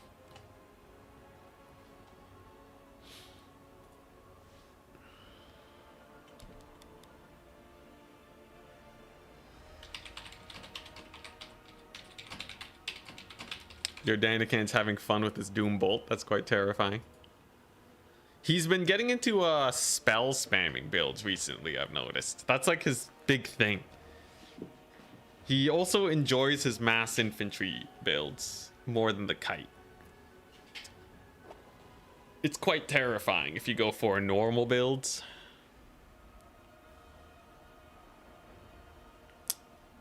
Driving home from New Year's festivities, dang. Late New Year. Oh, actually, well, yeah, you said New Year's, not Christmas stuff. Oh, yo, so me and my roommate, we finally picked up the car. I'm so happy. It's finally done. You can't... it's such a stressful experience between the amount of money you have to pay and all that. It's very stressful, but splitting it thankfully saves me a lot of cash.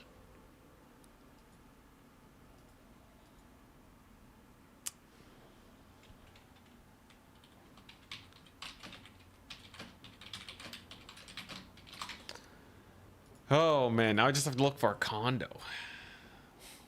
Ugh.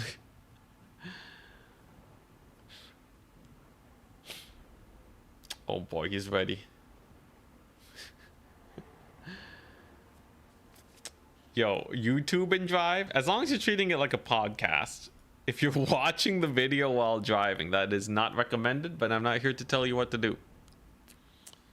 But I am morally obligated to tell you. Don't drink and drive, you know, the usual. Do wear a seatbelt, though. If you think you're above wearing a seatbelt, I think you're silly. I'm not going to stop you, obviously, but, like, come on, man. Statistically speaking. Crazy. Or maybe you just don't value... Guess we just don't value safety much. I guess that's fine. You do you.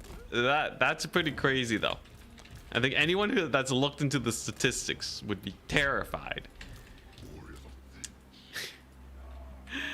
of not wearing a seatbelt. Man, I will say, me doing streaming probably raises my life expectancy. That's how I justify it, by the way. That's a hard copium. It raises my life expectancy because I don't have to drive every day. Pro strat. Then it lowers it because I'm hella sedentary. Amazing. All right, here we go. Final transportation time. It's time. We got the Aeson the Fallen, Maelstrom of Change. We got our Skirmish Cav. They're gonna be hype. They're gonna capture some points, and I'm just gonna kite them. I'm gonna janky kite them. We're gonna summon in the Screamers, use the Exalted Flamers, the Changebringers, desummon them, and then we're gonna use these guys to just sit on the point and win. Should be nice. On my opponent's side, what we got? Some big guns of the Grom. All right, some archers. Nothing too crazy.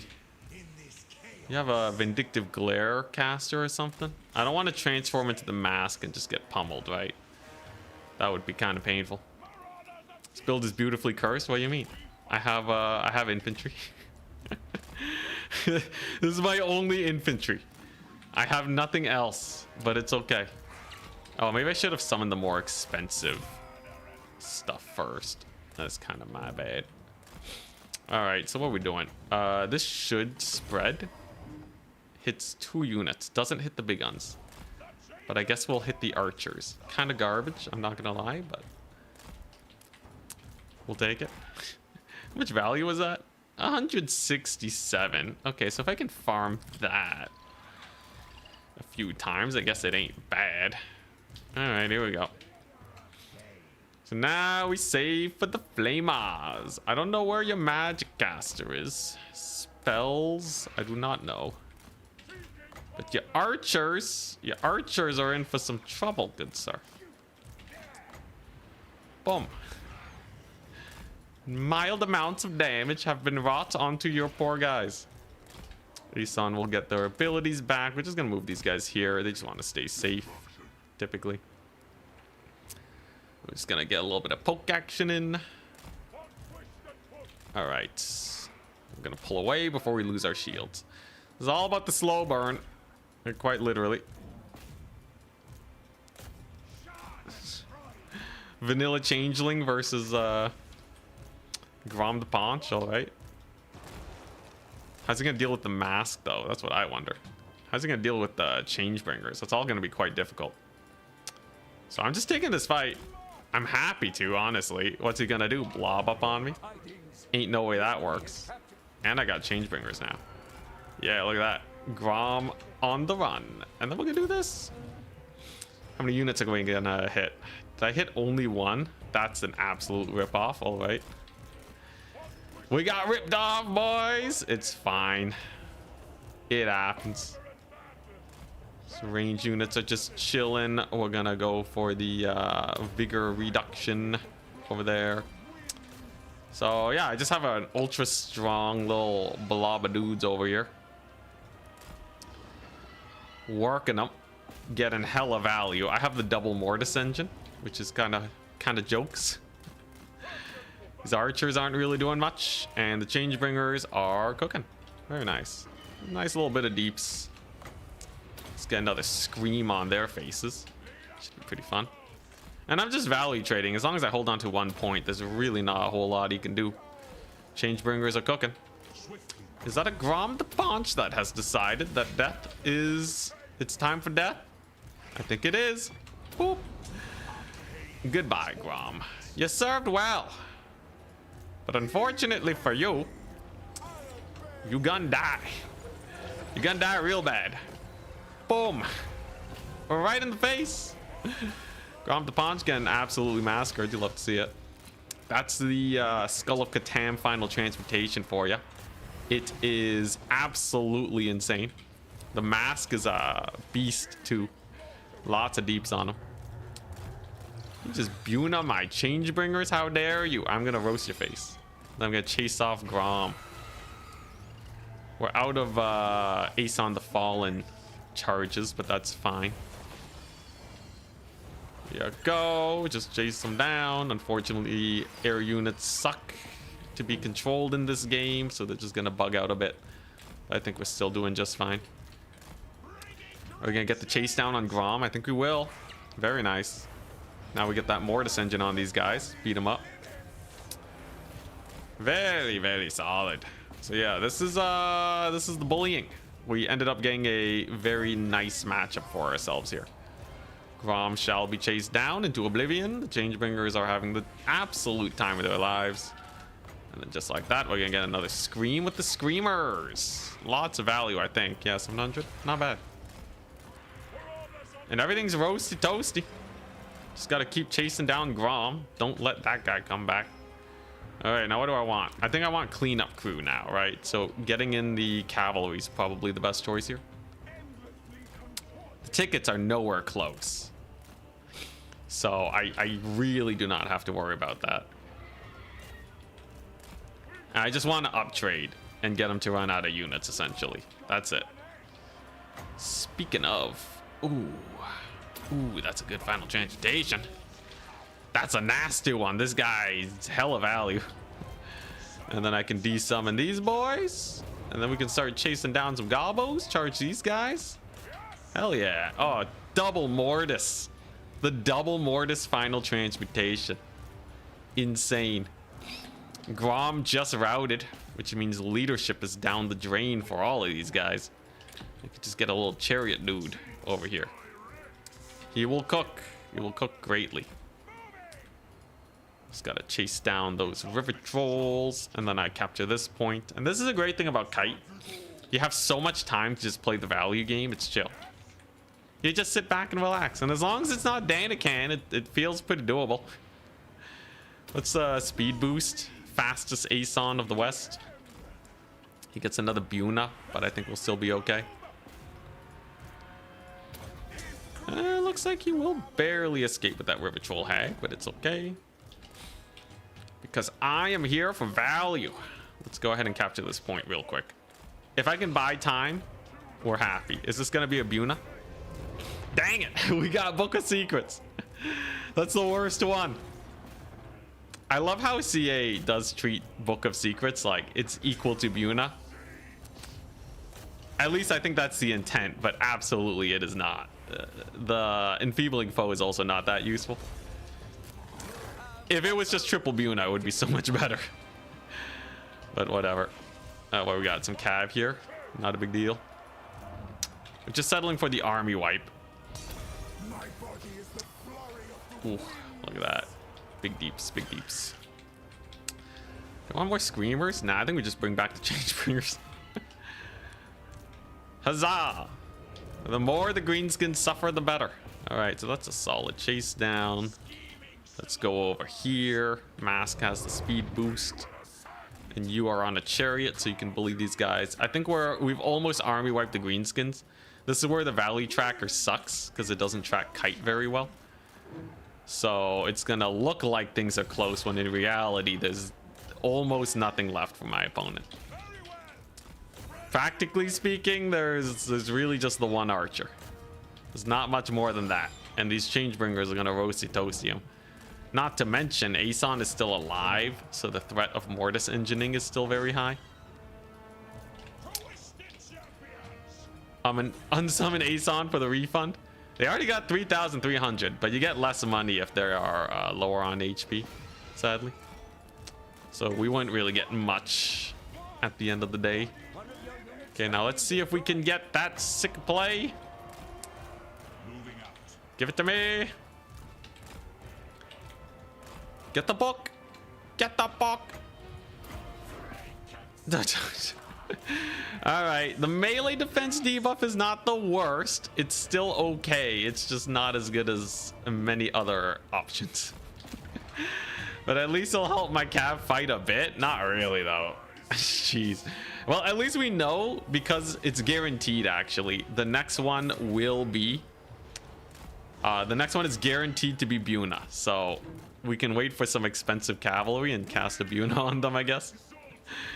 Janky ability, though. And you have to use 3 book casts to get your Buna. Also, as you can see, we have loads of time. We have so much time left because of this one halberd unit hunkering down. The mask is on the hunt. Alright, 1 minute until Buna. Jeez. Alright. Hey, nice. River Troll Hag down. And now what? The Exalted Flamer. Yes. Tzeentch Kite shenanigans prevail. Jeez, there's really nothing left, is there? Yeah, there's actually nothing left. I think he actually ran out of units to micro. Brutal. You can see it kind of works. That is a better matchup for this style, though, admittedly. Quite significantly better. But I'll take it. GG, well played. GG. Alright, let's take a look at some values here real quick. Did the mask do anything?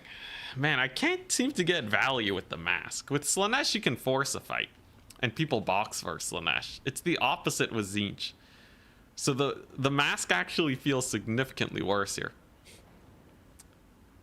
Yes, I can desummon the sorcerer to get the Skull of Catan back, but it's not worth it because you're paying like 400 gold for a one-use item. It's pretty not worth. Skirmishers actually didn't do much. Aeson got to fight though, which is why they got so much value. Of course, the mask didn't take much damage either. Screamers not bad. I almost want to start with the Screamers. Changebringers were great. Centaurs barely took damage. That's how you want to play this kite style. You just kind of kill everything. Grom got 104 value. Definitely sending him into Overcast Final Transmutation Spell Amped was a bad idea.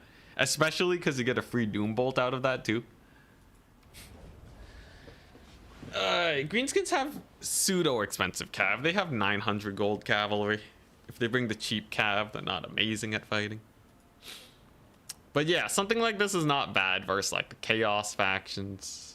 But like Dark Elves, Wood Elves, High Elves, that kind of stuff, you're gonna get kited.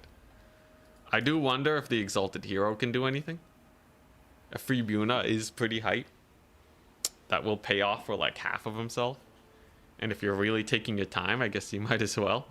You can also use the Withering Heat to amp your like spell casting, I guess, in case you low roll into that. Yeah, if I had some sort of flamethrower unit, I think I would have been better versus Danican. But I'm pretty sure he had an answer for Changebringers. If it was only Corsairs, then I guess the Changebringers would have cooked, but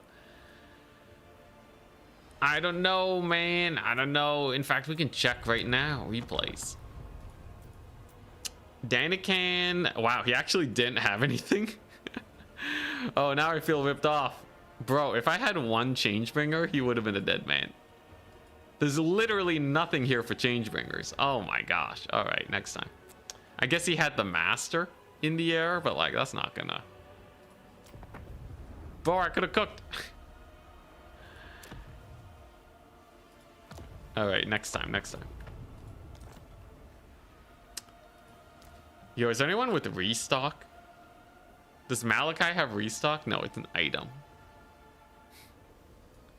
Are there other Mortis engine characters that would work well in situations where you don't want the mask? Like the mask is one of the best Mortis enginers in the game. So if the mask doesn't work, I don't think you want the lesser Mortis engine. I think that's what you're asking.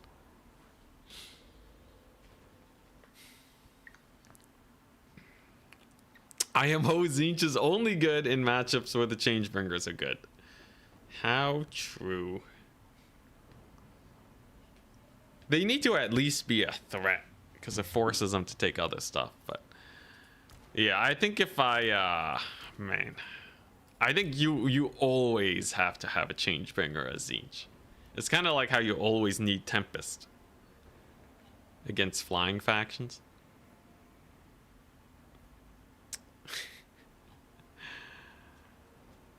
Let's see here.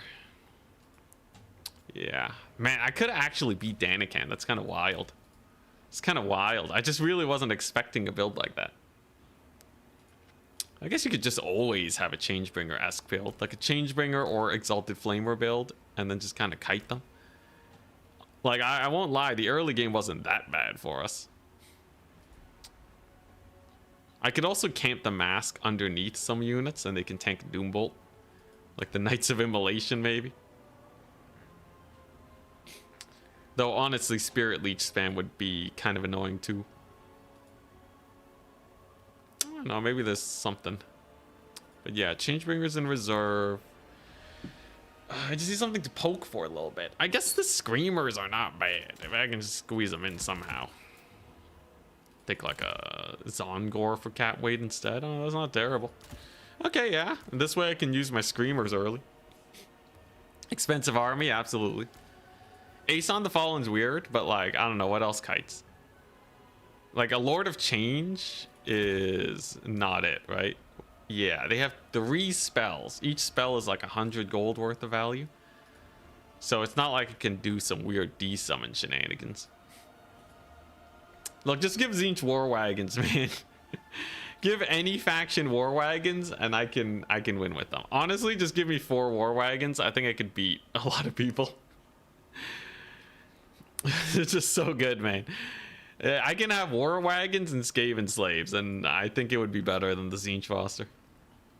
But look, let's not blame our tools here, okay? Yeah, we got the high ground versus Danican. What does a normal Mutolith do? Still has the Mortis, but that's about it. Tides of Transformation, engaged in melee, huh?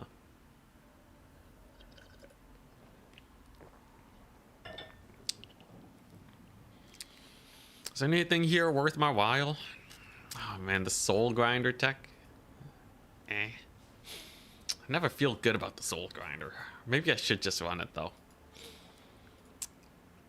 Can a Soul Grinder pay for itself?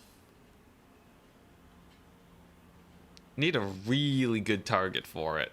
So it'd have to be a summon in, but at this price, it's kind of expensive. Changebringer War Wagons? Hell yeah. Hell yeah, that'd be hype. Oh, you know, a Burning Chariot would not have been bad either. Although it does get Doom Bolted. Who's Danican? Danican is one of the top 3 players in the scene right now. I think between myself, Danican, and Charix, those are the top 3 domination players that are frequently playing. Charix doesn't play that much right now, but he makes it to all the big tournaments. You have some people like Berserk who are, you know, Berserk, Boss Toss, who are really strong too, but they don't play that often. So while they're strong, they're not really like a prominent force.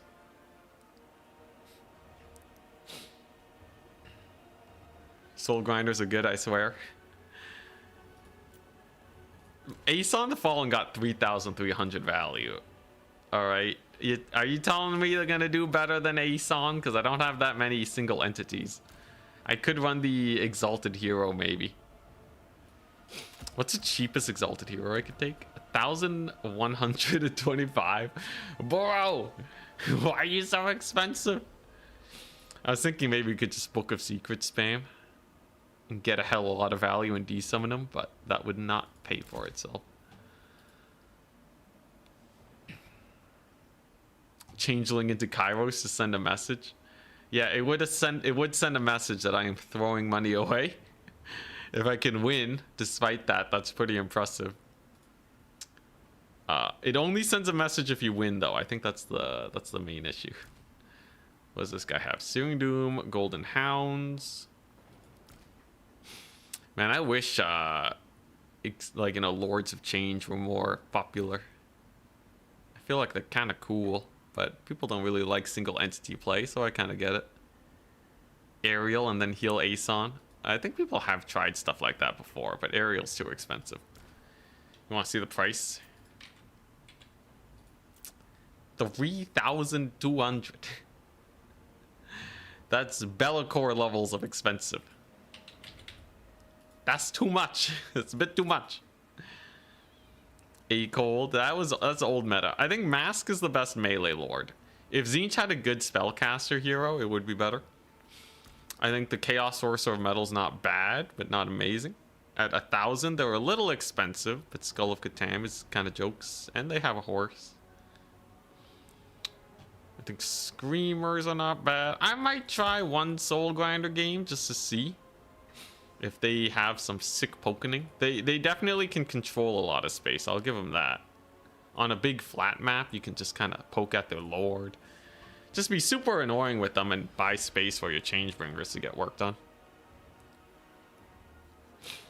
Did they remove the heal from Kairos? They did. It was too powerful, I guess. Which is the cheapest slash most effective healing lord Changeling can turn into? There's none that are very good, because they're all on foot. Changeling can't really become a spellcaster in an effective way, but the most effective might be Aerial, just because at the very least you get a terror-causing single entity. Probably Aerial. Because the other ones are just foot characters that don't do anything but cost a lot, which is kind of a death sentence. Changeling into blue scribes. You know what? I think that is actually the... If you had to win by technicality, blue scribes can have healing, and they don't cost an insane amount. You're still paying 1,600 for a spellcaster that can't fight super well, but it's better than the other ones. I think this is not bad, though. You have the Shrieking Skyrays to farm value. You can technically desummon them, but this has such a long cooldown, it doesn't really work that way. But I would say, if you could actually take an entire army of Shrieking Skyrays, I think you would just auto-win. Because it does a lot of damage. Not even Festus. Ooh, Festus is pretty good. The amount of healing he can bring is nice. He's just expensive. How much is he? So Festus is 2,300. So you save 1,000 gold. And you get a pretty decent character too. I'd say Festus is probably more cost efficient than Aerial if you only want healing.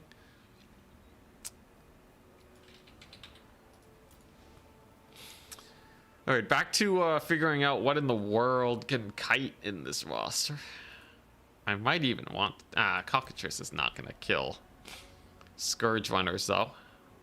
I don't really have anything to kill Scourge Runners. Do I go double Soul Grinder?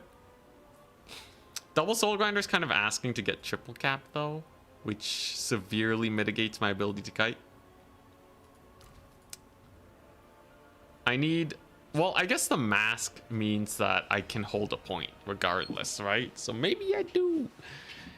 Am I insane? How much do I want to go to the double? I think we start with one. If I can make use of one Soul Grinder, then we'll go double.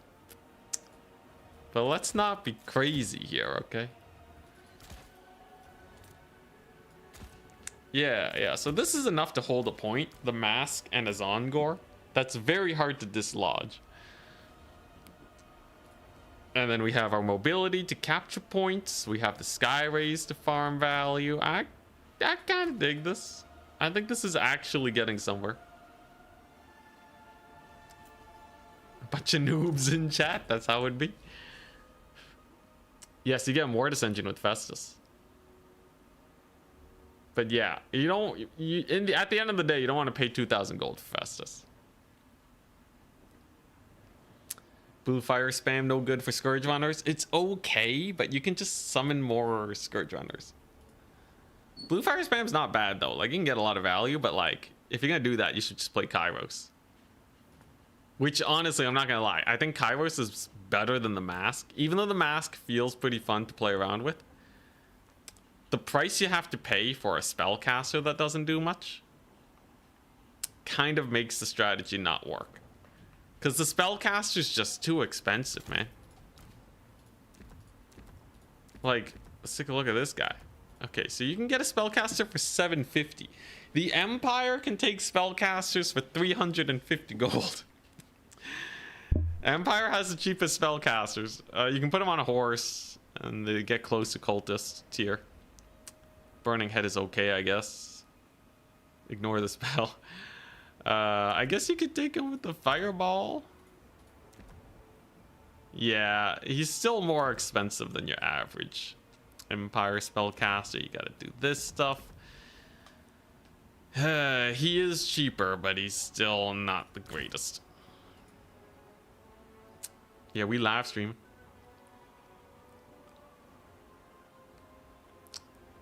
Zongor leadership is tragic.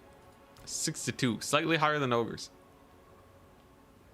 biggest issue with Kairos is that he's very bad in melee. I would recommend cycle charging with him.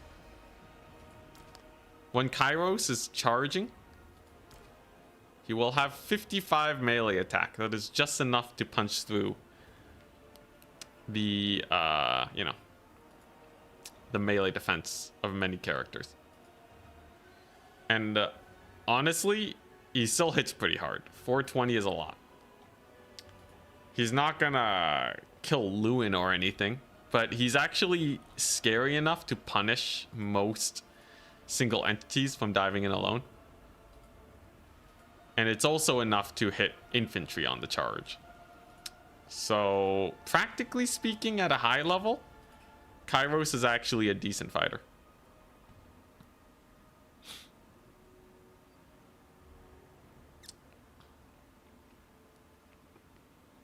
He's not meant to be in melee. Well, no, you can put him in melee. Double Kairos. Wait, no, that's not what you said. Bring Kairos net, double SE flamer.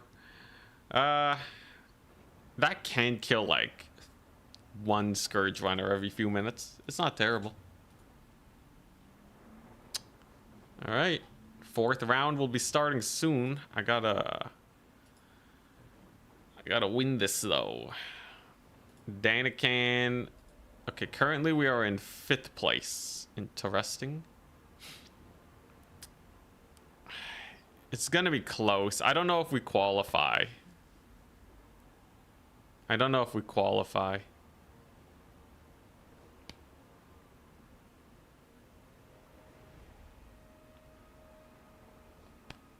We'll see. If we don't, maybe I just end the stream early. Take it easy today. We'll see. We'll see. Maybe I'll cast the finals or something.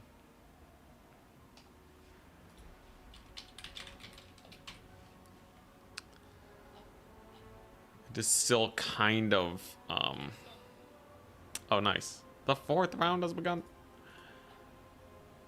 This is still kind of holiday season, but we'll see. We'll see. I do want to get back into it soon. All right.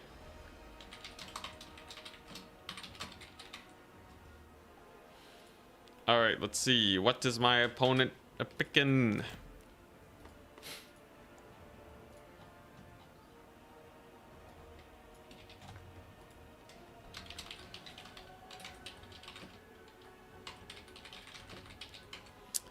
Interesting. What are you planning to do, good sir? We're up against Risotto. Believe they like playing Kislev, which is generally quite strong against Tzeentch.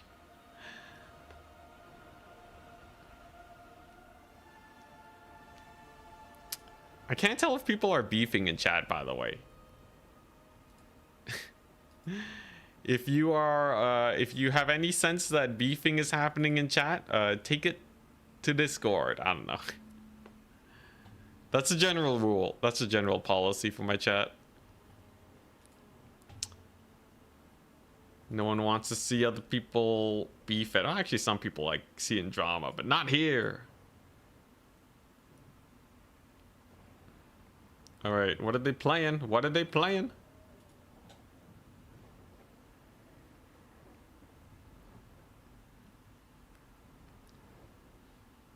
You were promised a New Year's Tzeentch campaign stream. I did not promise that.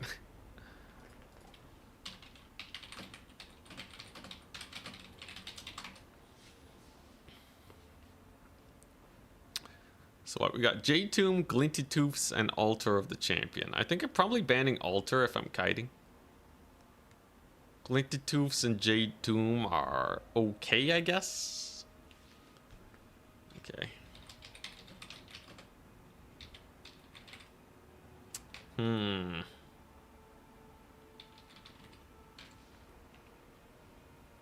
So I'll ban Altar of the Champion.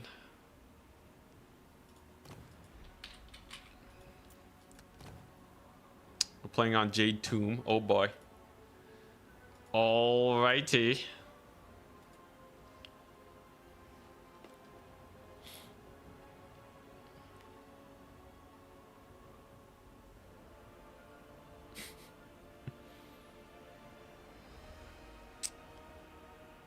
Let's see here. Okay, so Wood Elves. I think Wood Elves, you want Pink Fire. I think you'd be crazy not to go Pink Fire. Whoa, huh. Tzeentch caster? Oh, it's because no Skull of Catan, I see. Yeah, you can take an 800 gold Tzeentch caster if you go hella budget. That ain't terrible. So I think we're just gonna spells spam them. Soul grinder them. Exalted Flamer is really weird. I don't know. It could be like the Medusa though, where even if he has archers, you can kind of just dodge.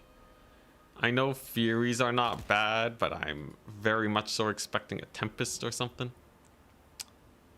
Chaos Knight Lances are actually not that bad versus Wood Elves. You can just charge their cavalry and they just they should fall apart pretty hard. Magic wise, what do I want? What do we want? Okay, so I can take this guy. He's gonna have a lot of range, doesn't he? I'm expecting a lot of ranged. The mask is not the best versus Wood Elves, but I'm kind of committed. Wood Elves meet mass fire build. So typically it's blues and pinks is how a lot of people play this. But I feel like it gives you so little agency. You can just get shot to death. I'm not a big fan of that outcome. I'm gonna try and counter kite the Wood Elves. Nobody tell my opponent. But I think it is not impossible. Bring some change. What do I want? Do I want more cavalry? Centaurs of Tzeentch are... Like, I guess I have a lot of magic damage. Which will make my cavalry slightly more efficient versus Wood Elves. Plus the armored, which is not bad. That might work, actually. That might work. What else is there, though? What else is there? There's nothing. Well, let's see. Okay, I don't know. Blues are just good, right? Can't pass up on the blues. Knights of Immolation are okay, I guess. I don't know if Marauder Horsemen will be good, though. I have a feeling that Marauder Horsemen are a terrible idea versus Wood Elves, because there's a good chance that they won't be able to do anything for the entire battle, and that would be awfully, awfully sad. But if not Marauder Horsemen, then what am I taking?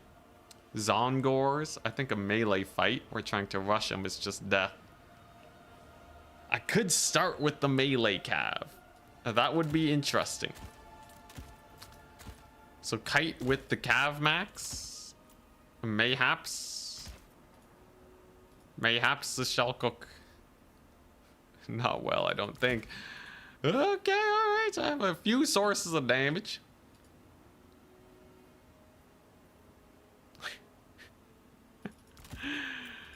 Oh boy, this build looks so bad. This build looks so bad. Oh boy, alright, you know what? Live by the Tzeentch, die by the Tzeentch. At least I have flamers in case he misplays. Chaos Knight Lances and we chill. I think they might actually be decent. Alright, here we go.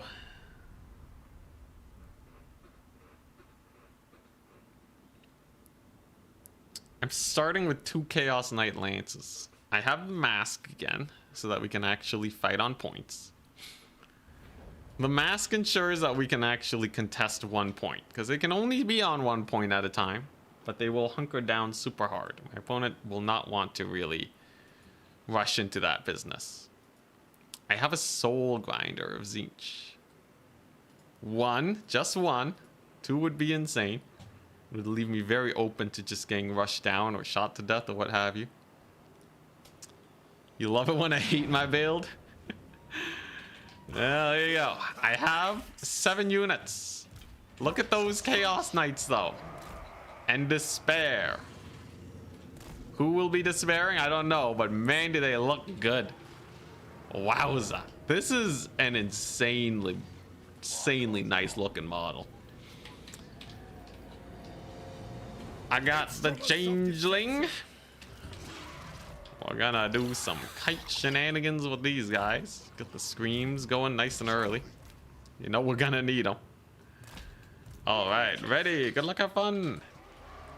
So if we win this, I have a chance of making it to top 4. We have a chance. I'm also just gonna pink fire spam. So the goal is just wear them down enough with the soul grinder and the screamers and the pink fire, so that there is effectively nothing left. And then we just run them over with the knights. Now there's some stealth units here, some skirms. Thankfully I can dodge, get a little bit of hokey poke. There's way watchers. Oh jeez, it's all way watchers. Hey, at least I got a couple of them hit. That's gotta hurt. So that's all his army. That's everything. Way watchers, painful. But we are going to be able to survive. Dodge it. Pink fire it. All right, damage is decent. Screamers did live to scream another day. And overall, the damage is okay. Value trading wise, we're actually quite even. That's good to know. These archers will be a pain, but if I get my one flamer out, because I know he doesn't have a waystalker, then I think we can maybe get some work done, and I can capture this point. So there you go. Dance it! In true mask fashion, we've danced. We've danced and dodged the way watchers. As long as you are supremely on point about your dodging, nothing will ever murder your face. You just have to dodge like a mad lad forever. Oh jeez, it's okay, we're fast. The mask does give a speed boost. This is mildly terrifying, I'm not gonna lie. There's no way you ever land a hit on my guys, they're too fast. Oh, not the soul grinder. Run, you fool, run. Oh, the hit, it hurts. He's fine though. I think he's all right. Beat him up. All right, nice. We get the now we just gotta use this guy to dodge like a mad lad. This is the dodge like a mad lad stream. There you go. Ouch, that Melkots hurts real bad. Oh my goodness. Hey, that was actually a pretty good attack from the Exalted Flamer. That's pretty nice. Gonna give up a point and just continue microing as well as I possibly can. And then I'm gonna spam the blues. Ouch, got hit. That's what I get for spamming blues. All right, these guys just gotta live. I will have another pink fire soon. I have to dodge a shot first. There you go. Oh, the mask, he targeted the mask.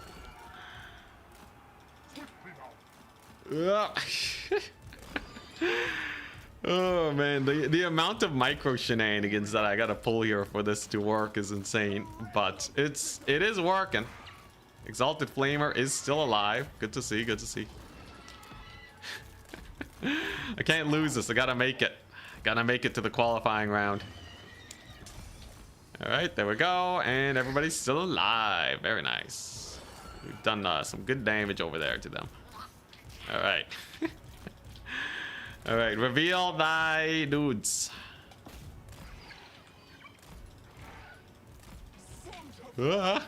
Everybody dodge. Chuck it. Yes. The screamers are getting so much freaking value. It's insane. Beat him up. Yes. Witness true power. You've never seen Tzeentch kite like this before. All you have to do is be a micro spamming legend, if I can call myself that. I will say I have dodged a lot of damage, okay? This is one of my best dodging games I've had in a long time. I usually am not able to pull this off this effectively, but today I'm feeling pretty good. Who's targeting? Who are you targeting, son? I got Furies on the way. You want to go for my Soul Grinder? I don't care. The mask lives. Sylvan Knights. Oh, that's actually pretty good for us. We can bully them. Hell yeah. All right. Yeah. Get in there, mask. Let's go. It's working. It's working. Let's go. Never seen Tzeentch so powerful before. The Sylvan Knights are dead. I have magic damage up the wazoo. Oh, I did it.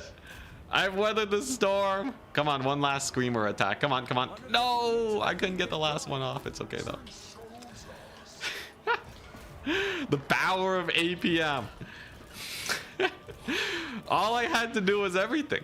It's fine. If you can, this is what I'm saying, right? Arrows suck. If it's not gunpowder, what are you even doing with your life? Oh god, I want to puke. Hey, it worked though. If it works, it works. Get that speed reduction on his caster now. And now he's just overwhelmed. Now there's just too much. Ugh. Get the bombardment on the Dryads. Knock them back into said bombardment.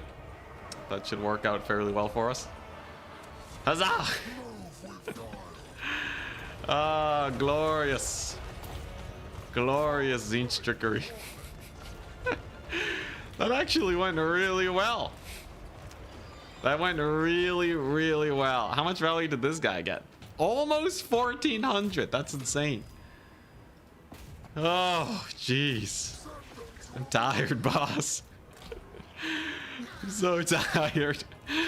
Oh, man. Why am I sweating so much for this one win? I will say it feels pretty good, but man. All right, come on. Beat her up. I'll have another pink fire for these guys soon. I'll use the blues. I think I can finally relax. It feels like a sprint every time I do this, though. All right. Let's get that Mortis Engine debuff now that they're actually in melee. Should be pretty good. We got the pink fire. Let's just chuck it out over there. A little foolhardy just throwing it out so early, though, but I think this game's basically won for us with the Lord dead and only 2 Dryads to his name. I think our wonderful opponent is dead. He has the 1 Waystalker left. Will he go for the Mask Snipe? I don't know. Honestly, though, Chaos Knight with Lance is kind of hype. Look at that. Almost 1,500. 900 on that one. Not bad. Genuinely not bad. I think I should try some more cavalry shenanigans. Now, like, any amount of cav countering will just kill them. You do have to be a little careful about that, but it ain't impossible. We got him pushed back to the spawn zone. Beautiful cookery from the Changebringers. Change your face. Another. Get him, boys. Nice. This guy terror routed. No Lord is pretty rough for him. Yeah, look at him go. And then on to the Way Watchers, which we shall dodge. Only 800 value on the Way Watchers. That's brutal. The Changebringers are really the cleanup crew of Tzeentch, aren't they? The mega cleanup crew. Look at him go. He got the D-summon on these guys. Look at that. They're dead, though. He's not going to get any value for that. Honestly, I don't see that much value in D-summoning. Unless you have the APM to spare, which I think he does at this point, considering there's nothing left. GG, well played. Huzzah! We did it! We won! We won a weird Tzeentch matchup. I can't believe it. Alright. Very nice. Now, had he brought a net, I could not have played so aggressively, but there was no net to be had. Way Watchers got like no value. Man, my hands are cold, man. My hands are so cold.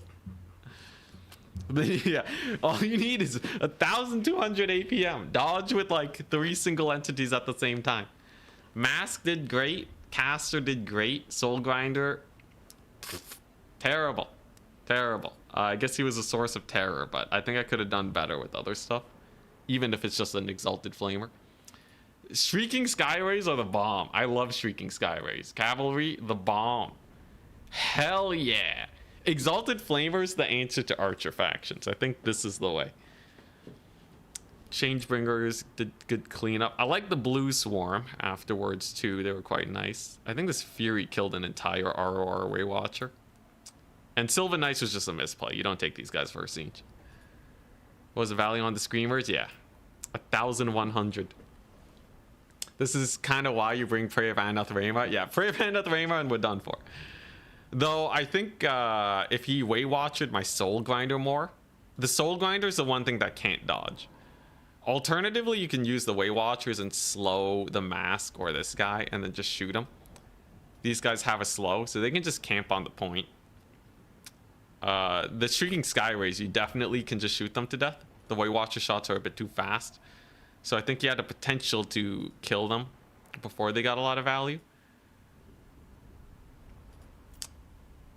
But I guess he didn't have much to deal with my caster. He was just spamming Pinkfire all day. If you unblob your skirmishers, though, you can kind of prevent that. I think it is winnable for Wood Elves. But I don't think he was, like, you know, against any other player, like, that would have crushed, right? Like, there's not a lot Tzeentch can do aside from full rush. The Soul Grinder absorbing one volley of Waywatchers was its only job. Unironically helped, yeah, because it kept my Skyrays alive. Oh man, what a silly match. What a silly match. But we'll see if that gets us to top 4. I think Joni, Lazuka, and Danican, they might get more opponent points than me. It really depends on if Danican wins or not. Let me check how this tournament does top 4. Let's see here. If there are 16 or more players, which there are, there will be 4 Swiss rounds followed by a top 8 single elimination playoff. Oh, hell yeah. Okay, so it's top 8. Nice. So I'm basically guaranteed to make it then. Let's go. Also, it's getting cold. I'm going to up the heat.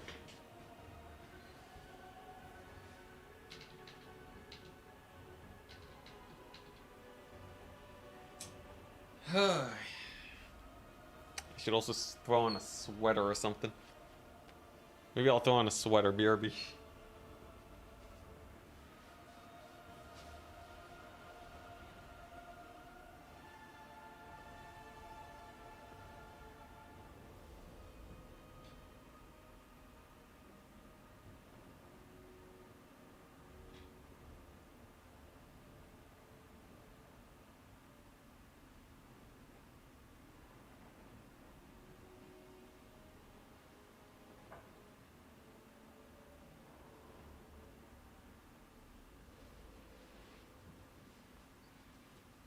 All right, we're back.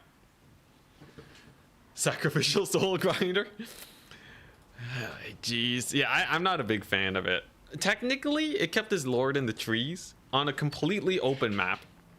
Soul Grinders are pretty good for lord sniping, but like literally they get countered by some bushes. I don't know if I can live with that. They would need like a big dragon lord or something, but I'm noticing a trend that people don't bring a snipeable character against Tzeentch. I wonder why.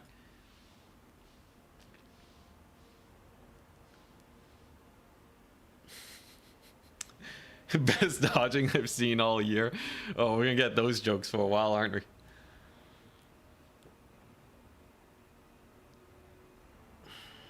Man. What a wild match. I really don't like Tzeentch still, even with that. Okay. Okay, technically though, if you micro the Exalted Flamer perfectly and they don't have an answer, it is a lot like the Medusa. Think of the Exalted Flamer as a worse Medusa. Does it cost the same? Please don't tell me it costs the same. Honestly, I might just play Dark Elves. Oh, jeez. Why? Okay, it has more range. And its deeps is, like, I don't know, it has less ammunition. So the overall deeps ain't great. Oh, 3,200 more HP though. Oh, I don't know how I feel about that. I think Medusa is significantly better. I think I can literally do the same. Hell, I might just start maining Dark Elves, man. I'm not gonna lie, Dark Elf Kite with Medusas and Scourge Runners sounds kind of hype. I think the only downside with Dark Elves is like, what, the cavalry kind of sucks, or infantry's kind of weird. But like, you can kite and then use your murderous mastery and then it's sick. Honestly, I haven't played Dark Elves in a while. I think there's some very fun stuff you can do here with just like some hard kite Dark Elves. I think like 4 Scourge Runners and a Medusa kill most armies. Do you think your life would have been 1,000% less stressful if that Soul Grinder was a bunch of chaff instead? I'd still have to dodge, but I guess it wouldn't have made my life that much less stressful. Most of the winnings was just by keeping my caster alive. Exalted Flamer is a little too squishy. It is about as squishy as a Snow Leopard. That's pretty bad. Is it actually? Wow, it has literally the same amount of HP. Now, technically it has shields, 10 less armor, but it is basically a Snow Leopard. Daniken has converted Ent. I think, honestly, Dark Elves make for a pretty fun kite. But I need to really investigate their weaknesses, because they do have quite a few. They don't have infantry kite in the same way Wood Elves and High Elves have. It's closer to the Empire War Wagon kite, but Scourge Runners aren't as strong as War Wagons. So, like, why don't I just play Empire instead? What do the Dark Elves have over that? Oh yes, the Medusa. Then again, an engineer with Mercurial Shot is kind of better than Medusa. Maybe I'll just play Empire again. I don't know. Haven't played a lot of Empire recently.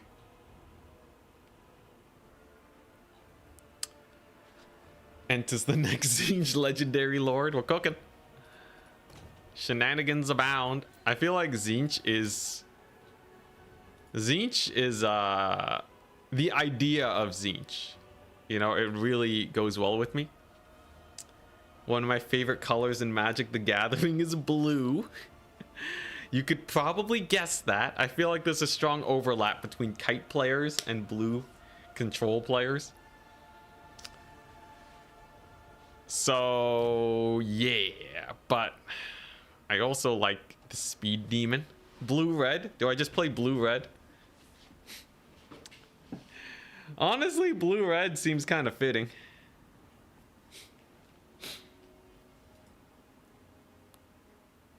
Yeah, it seems kind of fitting.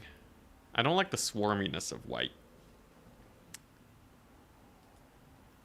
Although I do like powerhouse stuff. That's why I played green as a kid. Mono green. Llanowar Elves for the win. How do you counter War Wagon Kite? You either kill the War Wagons with like artillery or some spell casting.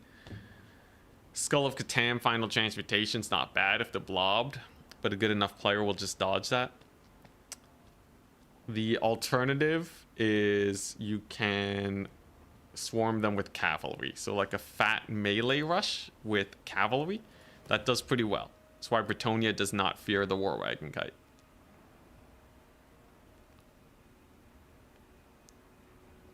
Blue-red spell regen decks. Ooh. But I think mono blue is very exciting though.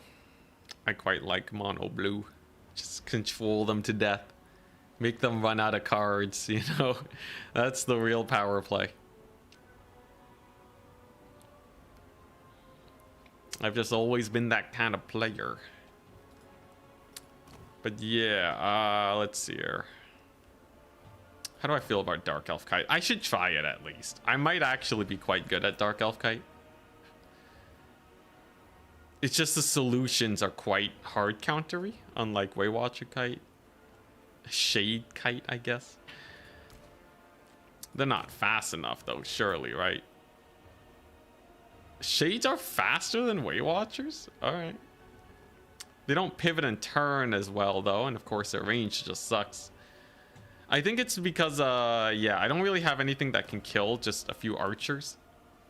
Unless we do Medusa strats, which I think high potential. Daniken's investigating infantry builds with Dark Elves right now. So if I bring in the kite, it's kind of, you know, you kind of get a bit of difference there. He really likes the Corsair handbows, I've noticed. I didn't really like them before, but I can kind of see why they're good. Did you do mill deck as mono blue?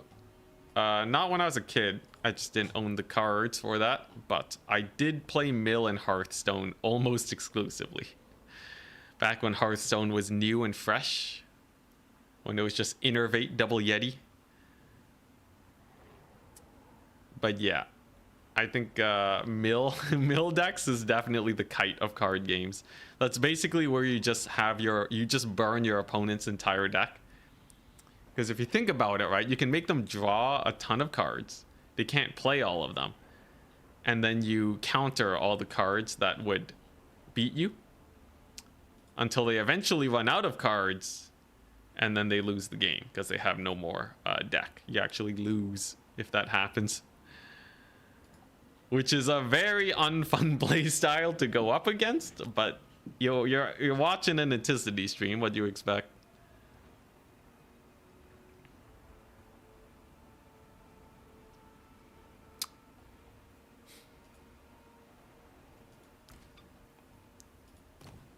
Yeah, I'll try Dark Elves later. First things first, though. More Tzeentch shenanigans. Unless I face Daniken. What if I go up against Daniken and I just pick Wood Elves? That would be kind of filthy.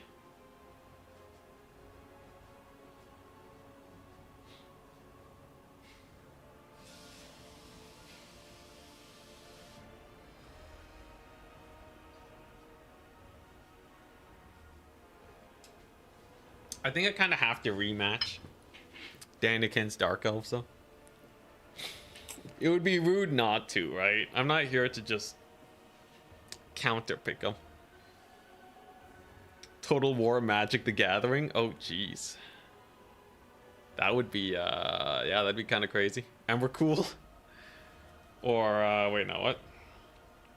Is that the name of the big one?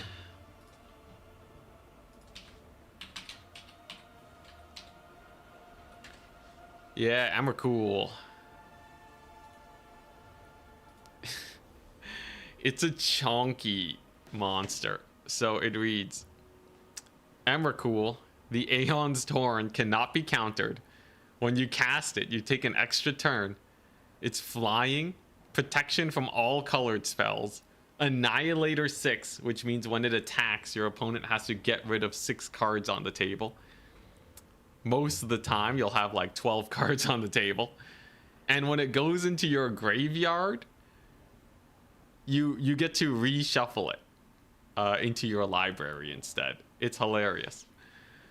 It's not a crazy good card because it's super expensive, but the idea of it tickles my fancy. Didn't old mill decks used to be kept under control by face hunters? Well, yeah, but then you would go Druid Mill. Druid Mill was the counter to face hunters, but man, face hunters were everywhere. Still though, Druid Mill was great because you are so tanky. You just face tank the damage and then you're good. But yeah, Druid Mill was my favorite deck. I got to Legendary or whatever with that. Which is not a crazy achievement, but it's still, you know, it's still a fun one. For anyone who hasn't played Hearthstone, it's a very fun card game back in the day. Nowadays, I think it's still going, but I haven't really been keeping track of it anymore. Alright, top 8 should be starting soon. If we take a look at who has made it to the top 8. Daniken, Lazuka, Michael 4755, myself, Joni, Blake, Adlering, and Ulrich Rahl. Some big names, some very big names, but it looks like those will be our competitors. 3 matches, If we win them all, we're good. Back to Warhammer Fantasy. Bird Wizard God stream. I don't even have Bird Wizards. I feel like a lot of my builds would be improved with Kairos, by the way, but it is true if you take Kairos, you're gonna get triple capped. So like, I don't know. I can't tell if the mask actually makes this build good or if I'm just coping. But I have noticed people have been way less aggressive with their captures.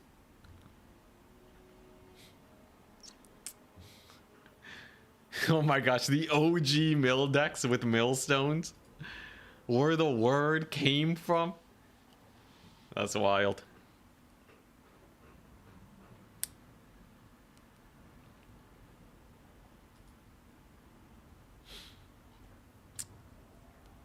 But yeah, top 8 should be very soon. And then the battle shall continue.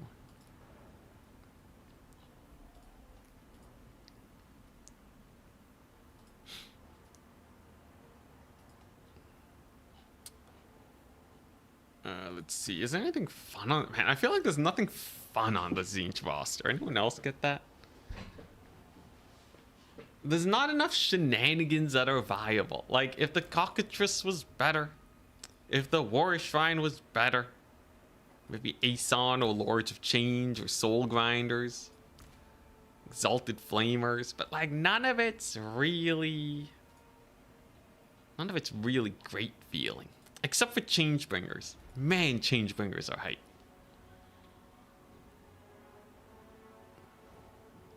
Changebringers are definitely the most Tzeentch unit, and I'm happy that they're actually meta. I am actually quite surprised how much damage the Exalted Flamer did, by the way. I should really experiment with them more. Hell, what if I just go like Cav spam? Cav spam Exalted Flamer? Like something like this. Oh yeah, oh, this is hilarious. Okay, yeah, so you do something like this. You just run around with this guy, just... Get Tzeentch fixed, please. Yo, if they fix the Changeling, they would be so terrifying. Unfortunately, the Changeling kind of sucks. But like, if you could actually just select a Lord and then you get their abilities, that would be way better.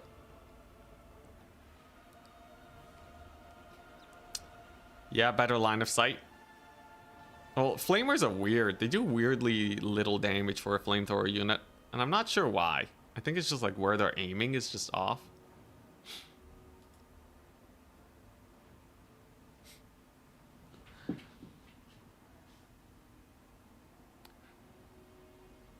Spell kiting for 10 minutes isn't fun. It's fun for me. I'll kite with anything, man. Give me something to kite with, I will do it. Because then the natural endpoint is a kite mirror match, which is also fun. Kite mirror matches is like the ultimate tango of two players. Where you're just both trying to minimize damage. Just like, you know, you're playing keep away a lot. Instead of just like bashing your face into someone else, you know, that's fun to a point, but come on. The shots don't splash well. Yeah, for the normal flamethrowers. I think if Flamers of Tzeentch were actually just way cheaper. If you think about them, they're quite similar to a Skaven weapon team. Let's take a look at the differences. Speed-wise, they are faster. But they have less HP, actually. Slightly less. But effectively, damage-wise, it's close to the same. I think the unit could cost 600 gold, and it would not be that bad. Because Warp Fire Throwers are already... They're already 550 and they're not problematic, right? Now, a tanky Flamethrower unit... Yeah, maybe that one can be a little expensive, right? But Iron Drakes are just better than the Flamers of Tzeentch by a long shot. How do you kite vampire counts? You play High Elves. Or Wood Elves. Pretty chill. Those factions annihilate vampire counts. Just taking so much damage. You just need enough damage is the thing. a lot of factions don't have the DPS to kite vampire counts and they just get shredded. But the moment you get past that tipping point, it becomes super favored for you. It's weird that way.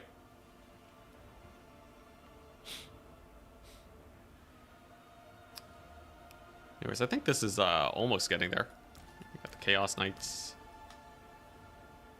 I should try out Chaos Knights of Tzeentch a bit more. I feel like they're actually not bad. Chameleon Stalker Kite. Man, I don't know why they count as a 360 unit. They're just infantry with precursor shots. Why are they limiting the Chameleon Skink category? Or do they still count as 360? Maybe they don't anymore. I don't know. Hard to keep track of CA's wild takes. There's also the Chosen strats. But anyways, I think they do fall into the issue of kind of hitting a ceiling of effectiveness. Very often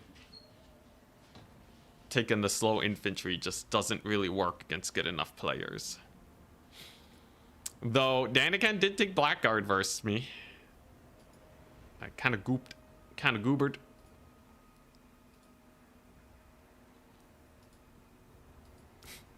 Burning Chariot. I remember using the Burning Chariot to like 2-shot single entities back in the day. It actually used to work differently. It didn't have a vortex before, and it just did 1,000,000 damage to one target. So you could just fly above someone's lord and just one-shot them. It was kind of funny, but I believe this unit was never meta. And then there's this guy who did get nerfed. He didn't get nerfed that much, though. People used to spam double Exalted Hero of Tzeentch. So why not anymore? What's wrong with the Exalted Hero? Is it the Cav meta? It might be the Cav meta that makes this guy a lot weaker. The more cavalry running around, the worse it gets. Maybe? I don't know. I don't know why these guys fell off so hard. In theory, they should still be not bad. Maybe people are still using them. But personally, I haven't felt super great about running them. Okay, I think next round is starting soon. Top 8, let's go.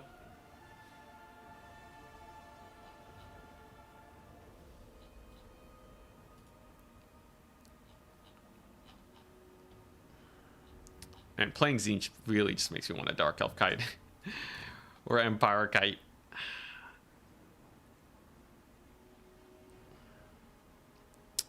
Trying to figure out how to stop Changebringers as Lizardmen without using Ripperdactyls. Tempest. Bring a Tempest caster.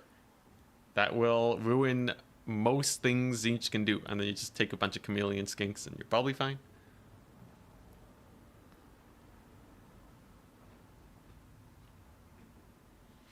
Ripperdactyls, they're not terrible though. But yeah. Tempest and some ground to air. You can take some Skink Javelins too, they're not bad. Maybe even a Solar Engine if that works. Is there anything else though? Not sure. Oh boy, top 8 is open. It's time.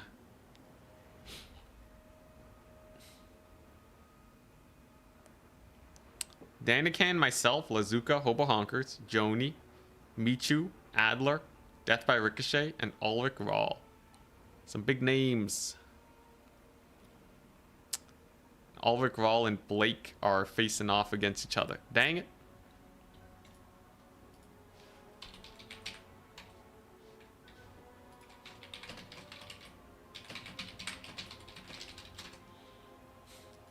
I'm gonna see if I can spectate their match.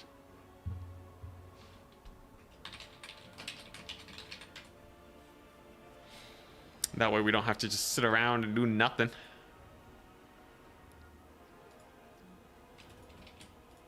Nice. Very nice. All right. What are these guys doing today? You took Tempest last time, but it didn't go well. What didn't go well? You should just be able to overcast Tempest on the Changebringers. Do you really need magic for the rest of Tzeentch's roster? They don't trade that well, right?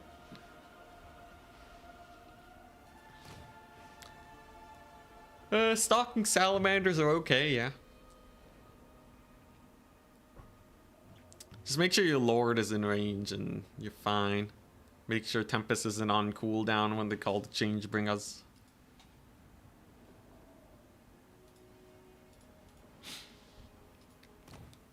Oberhonkers. Playing High Elves, maybe. Oh boy.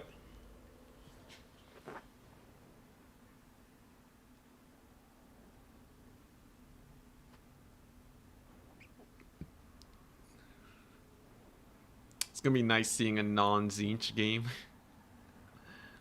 Be quite glorious.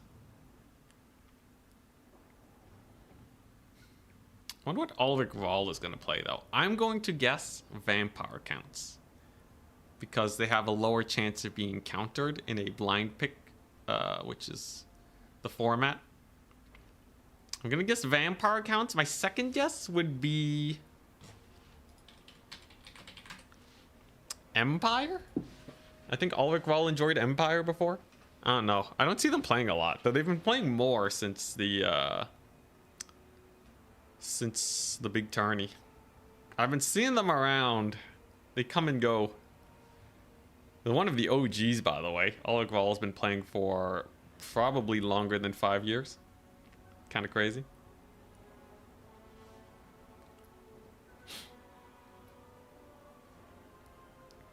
There he is.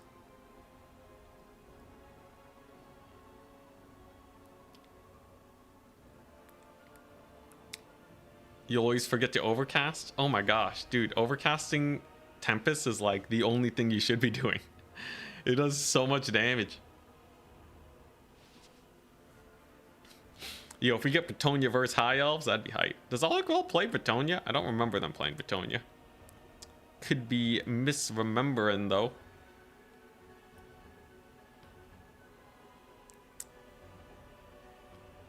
Vampires seem to swarm with summons and units, so AoE and fire. Well, if you're fighting against vampire counts, it's usually what you go for, but bringing a Burning Head caster does not automatically win you the game.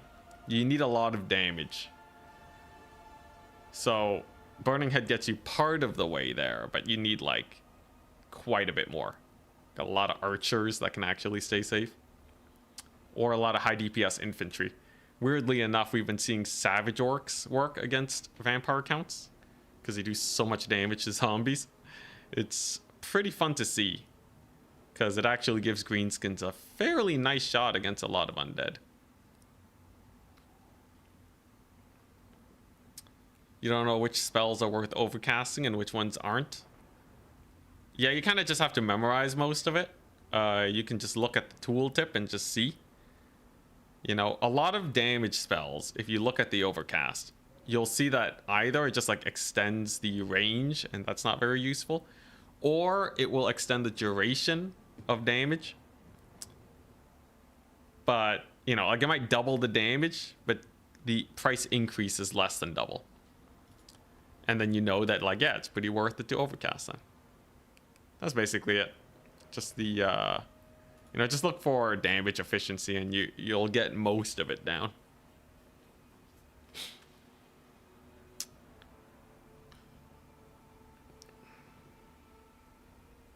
I think it actually is High Elves versus Bretonia, by the way. Terrifying for the High Elves. I actually really want to see. You guys think High Elves are good versus Bretonia now? Last I tried, Alberic still slapped everything around. Alberic. So I don't think High Elves have the chops. What else do they have? The Bretonia's a faction you can't really kite. The Murworm kind of gets dumpstered. Though, what if you go air control elves? So I could see some Skycutter chariots, non-bolt thrower variation. Just camping the skies. and just massively up trading. No, it's Empire versus Vampire counts. Never mind. This one's a pretty fun matchup. Generally, I would say it is about even if you have the right builds. But usually the Vampire counts player is more prepared than the Empire player. So this is the interesting thing about this build. Vampire counts, generally speaking, they will win the melee fight. Unless you can get archers to shoot crypt horrors and the corpse guards. So you kind of need to do that. Or war wagons. The problem, you have white kings that are just going to march up and bully your archers. But there's a solution. You use war wagons to kill the white kings super cost effectively.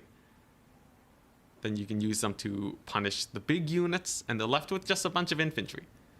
Now, while Vampire counts infantry usually, or their front line usually wins against Empire, they actually lose if you can take out the horrors and the corpse guards. And what that allows you to do is you can spam spears for 300 gold a pop, 500 capture weight, they're not or 55 capture weight. Ugh. 5 capture weight per spear. While Vampire counts need to spam crypt ghouls to kill the spears, but crypt ghouls cost twice as much for the same amount of capture weight. They also lose to the Empire cavalry. So all done well, you pick off the key targets, and then you go for the capture race by spamming infantry. Maybe some flagellants to have some staying power. It's pretty nice. But you really have to fight for the points. That's the big awkward part.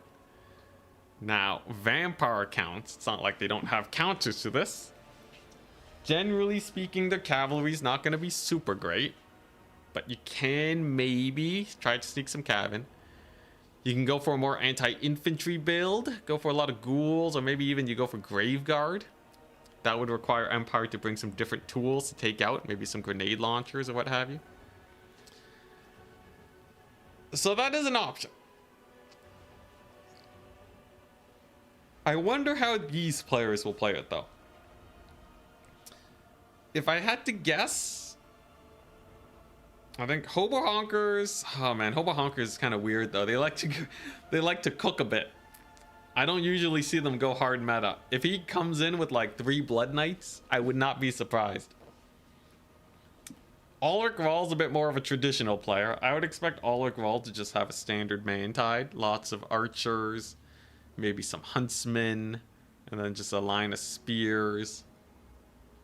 Very vanilla. Ulrich Rahl's not going to really be a cheese maestro. But that means Hobo Honkers might be expecting that. We might see a hard counter. I want to look at the build so bad. Let them lock in.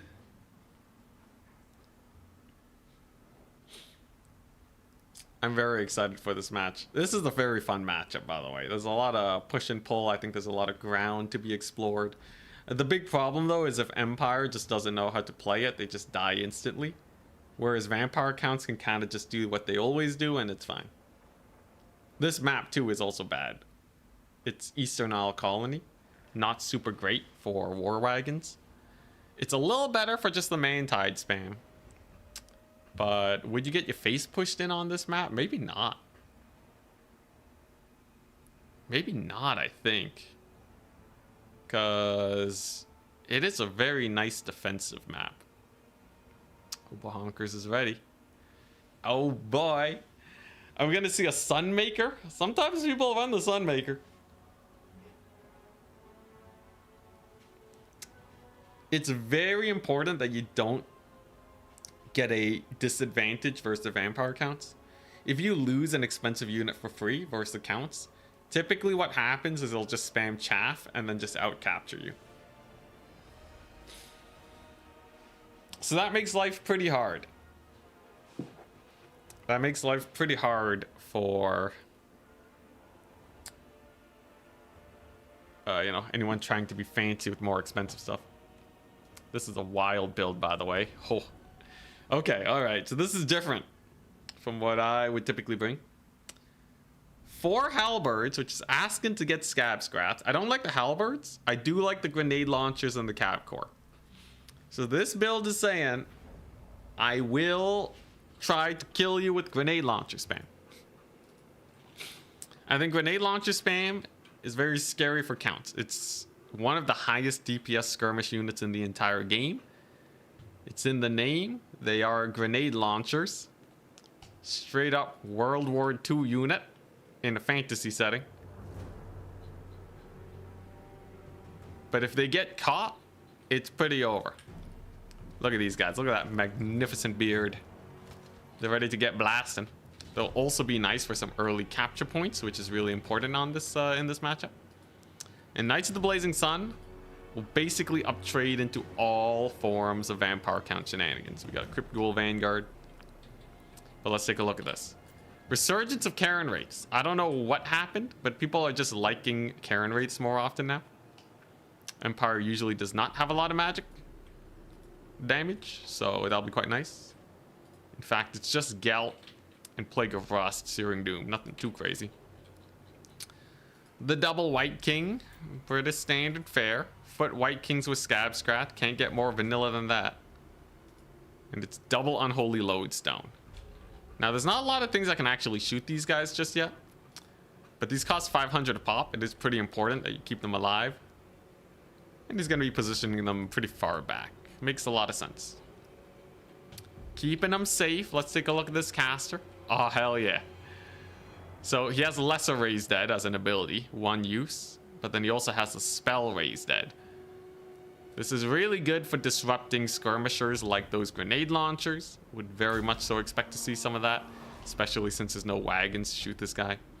We got the Gaze of the Gash. Potential Lord sniping. If you have a caster on a horse or something, you can 2-shot them with Gaze of Nagash. It's the OG Doombolt. A little easier to dodge, so. An Invocation. This is basically 100 gold to be like, you know, to have the ability to fix mistakes. If your opponent makes a big play, they get some damage on unit that shouldn't be taking damage, you can patch it right up. Everything can be a little bit sturdier. It's also pretty nice against Karen rates. Or on Karen rates, because they'll, you know, keep them alive. You're a very expensive unit. So all in all, both players have the win conditions.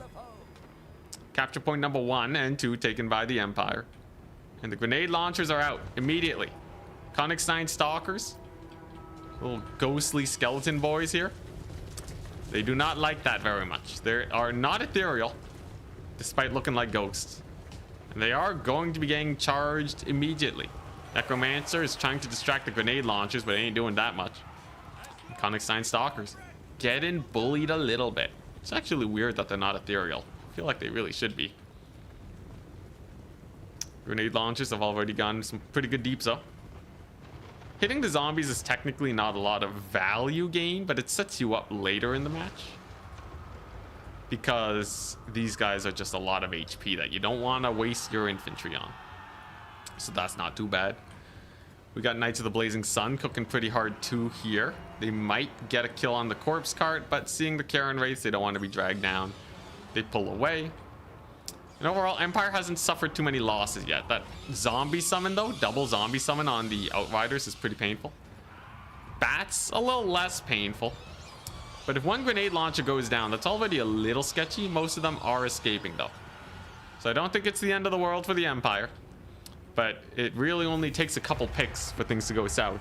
Like, look at that. Big damage on the corpse cart. Searing Doom on the Karen rates. They're taking a bit of deeps. They're not going to be super great versus the Halberdiers. Their stats are just not high enough to punch through that melee defense. And the bats are down. It's pretty rough. But are we going to see some artillery summons? That would be the big misplay, right? Another grenade launcher gets summoned instead. I think artillery is definitely the big misplay here.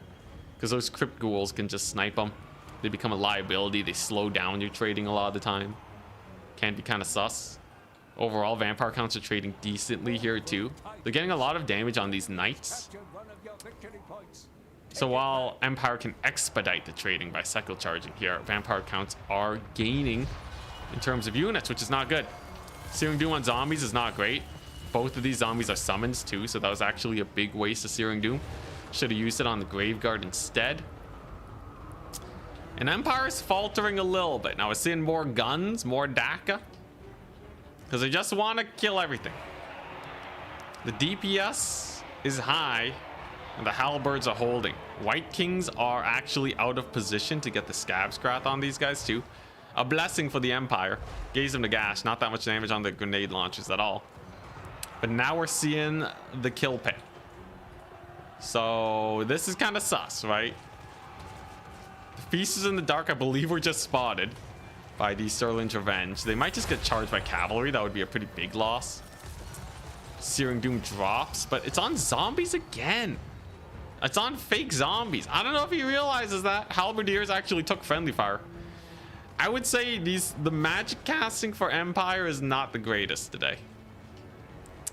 Spellcasting leaves a little bit to be desired. Gelt has 200 gold of value, and he overcast some spells. He chucked out some Searing Dooms, nothing to use Plague of Rust on, kind of being a liability. Gelt hiding his shame. No more hiding in the trees. You gotta protect your honor. Gotta be useful one way or another. Getting somewhere. Maybe he's just running from zombies though. Gelt, what are you doing? Well, Feasters in the Dark at least get thrown away, so that's pretty nice. A corpse cart dies and a Fellbat is summoned, which is a bit of a misplay. Vampire counts rely on their capture weight to hold down the fort. But here's the problem. You summon 350 gold worth of bats, it dies immediately. You're just increasing the trading power, right? Empire loves that fast trade. And those bats only stall you for a bit, and tickets are still pretty high. Gelt gets a Searing Doom, gets 171 gold off of that, feeling much better about himself. But will it be enough? You can get 2,000 gold off of your casters sometimes. Gelt, though, definitely not. These Feasters in the Dark, though, definitely just sucking. 800 gold unit goes down, very painful. But the Vampire counts do still have an opportunity to pull through here. So, first of all, their home point is fairly well defended. There's a bit of a cav flank here that might get picked off by Vargeists, the natural counter to cavalry. And they are forcing their way through the Halberdiers, which means that the range units can no longer sit and shoot. Another damage spell from Gelt. Let's take a look at the value. Searing Doom generally not great on infantry. Overcast for 100 gold, not the best. And the cavalry do get caught. Vampire counts, counter-punching. You may have killed my ghouls, but while you were distracted, I mulched your cavalry in the back line. Hobo Honker's definitely feeling a lot more comfortable now that he's starting to get a few picks. It's not just a constant down trade. And the White Kings too, they've pushed up. The lone White Kings, they've done very little all game, but potentially a Scab Scrath on Halberdiers is coming. And as soon as they start doing, again, some value, things are going to get real rough. Combined with the Crypt Ghouls are going to be trying to take point number 2, but the grenade launchers are pummeling them. A few overextended Karen rates too, not having the best time. Gelt actually does not have magic attacks, which is very strange. But there you go. Scab Scrath. Halberdiers took a decent amount of damage.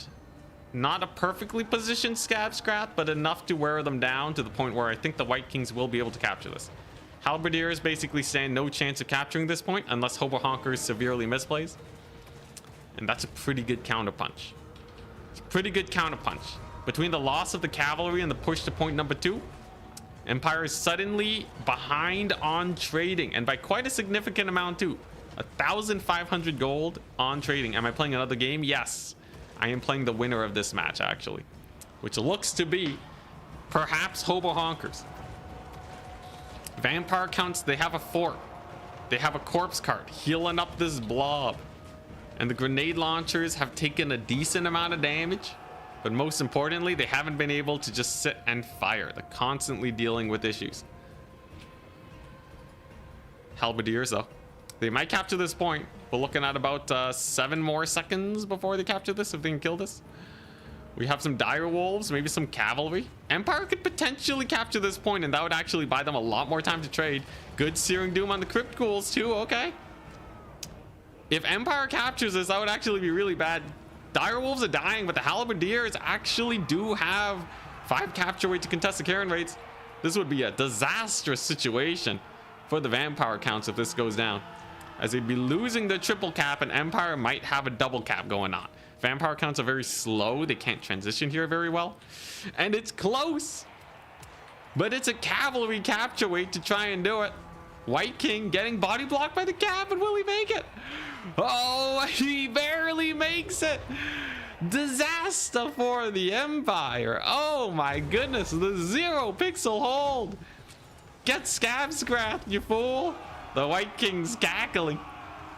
Oh my goodness. Sad days for the Empire. Somebody call the electric counts, because I believe they are triple cap now. Now the home point will be taken, but the Vampire counts have got a 370 gold lead. They've killed another cav unit, sacrificing itself for the Empire. But what does that even net you? Not much. Cavalry's down. Empire is now severely behind on trading. Now they could have had some time to get value on the grenade launchers, but the clock's ticking. Clock is ticking. They don't have a lot of time left. Who's favored? Counts versus Tzeentch. Tzeentch should be favored, actually. We might be playing against Vampire counts. That'll be interesting. Seeing grenade launchers. They're trying to get into position. But now the Vampire counts just have to disrupt. Empire can technically squeeze value back, but to actually come back from a deficit, you need a lot of time. And the Vampire counts win in about 4 minutes now. Searing Doom is not going to help. Gelb does have a lot of kills. Gets to 1,000 gold worth of value. That's not bad for a spellcaster against counts, actually. I guess Graveguard are a high priority target. Pretty nice to take care of. But yeah, look at this. Look at this. It's still a single point. Empire need to try and figure out how they're going to re-secure a point. You can see over here, point number 1. 3 zombies and Conic Sign Stalkers. That is over 40,000 HP. That's actually 45,000 HP roughly that he's gonna have to punch through. Pretty rough. Because the healing has been immense too. These Cairn rates are actually nearly heal capped. And over here you have 2 White Kings, and there's nothing that can kill White Kings, so life is pretty rough. Outriders are okay, but the DPS is not going to be able to shred these guys. Now the Empire is kind of stuck, right? Cavalry's fine, but they're better for a cleanup, not against these blobs. I think I'm ready to call it, man. I think Empire is dead. He might not know it yet. In the heat of the moment, you want to try and scrap it out as much as you can. But it looks like we'll be facing Hobo Honkers, almost assuredly. This guy's still summoning zombies. He still has 1 more cat. This guy summoned 7 zombies this game. What a mad lad. That's, yeah, 70,000 HP. More even. That's like 80,000 HP. Kind of insane when you think about it. Obviously, they do disintegrate, but yeah, pretty brutal. And these grenade launchers, what's their value? 900? 700? They actually didn't pay for themselves. How disappointing. I guess they really needed to spend more time shooting more expensive targets. The Karen race, maybe crumbling some Graveguard. But Hobo Honkers did a really good job body blocking with the zombies and using his flyers to kind of push them back, pushing through with the Karen rates who are pretty fast. So they never really got the opportunity to unload in a good situation. Anything else that can be done? Decent charge into the Karen rates. For a half-dead unit of cavalry, they did well. Actually, fairly good charge. Empire Knights, look at that. But, yeah, there's no way. Vampire counts live on 1 point now. They win in about 1 minute, and Empire will not be able to capture a point in 1 minute. I believe the undead can actually go AFK now, and the Empire would still lose. Such is the value lead and the sturdiness of the Vampire counts. A little bit of a pullback action here. Are we gonna see a tap out or a fight to the last? I don't mind if people fight to the last. It ain't the worst, but I just hope the tournament doesn't go on for too long if that happens. I'll make sure my game is nice and fast, I guess. GG. Yeah, losing on value to vampire counts is really rough. You usually want to be up trading. Decent value on most of the guys. Gelt actually did better than I thought he would. Plague of Rust is probably just to counter Blood Knights, which I think is smart. Man, those Unholy Lodestones, though. I wish we could see healing value, because I assure you they got over 1,000 gold worth of healing. 10,000%. So GG. We are going to now face Hobo Honkers.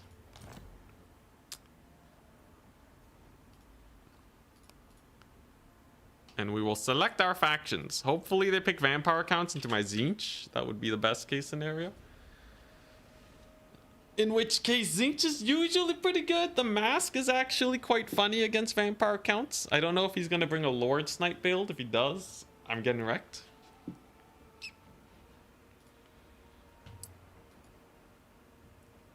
Did ethereal units get a buff? I don't think so. I think people are just using them more because most forms of magic damage are just less commonly taken against them now. It's quite interesting, but yeah, they're just more popular now, I guess. High Elves against Tzeentch. Ugh. All right. High Elves have a lot of fire resist. Do they have a lot of mask resist though? Maybe not. Mayhaps not. Okay, this is actually pretty bad though. Boy.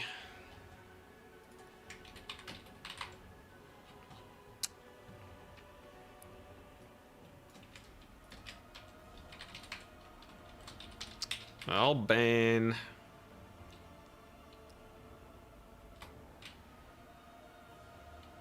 Lost Temple. Alright. How do I beat the High Elves? If we lose this, I'm just gonna call it a stream. So let's bring out the big guns. High Elf Dragons always lack fire damage? I think so. I'm not 100% sure though. He wants to play an Eastern Isle colony. Okay. So here's the problem. High Elves have some of the nastiest shenanigans you've ever seen.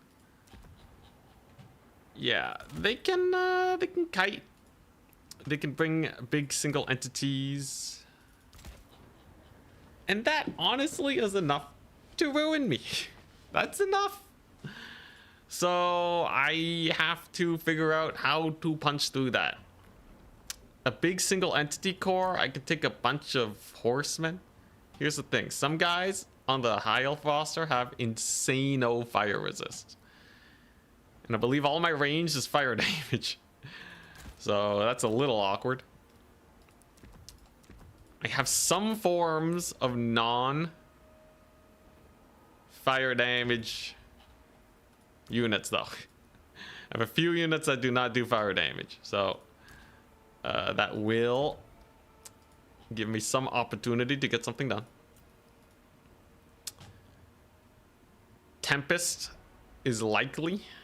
So I can't really afford to take flyers unless I can confirm that absolutely there is no Tempest.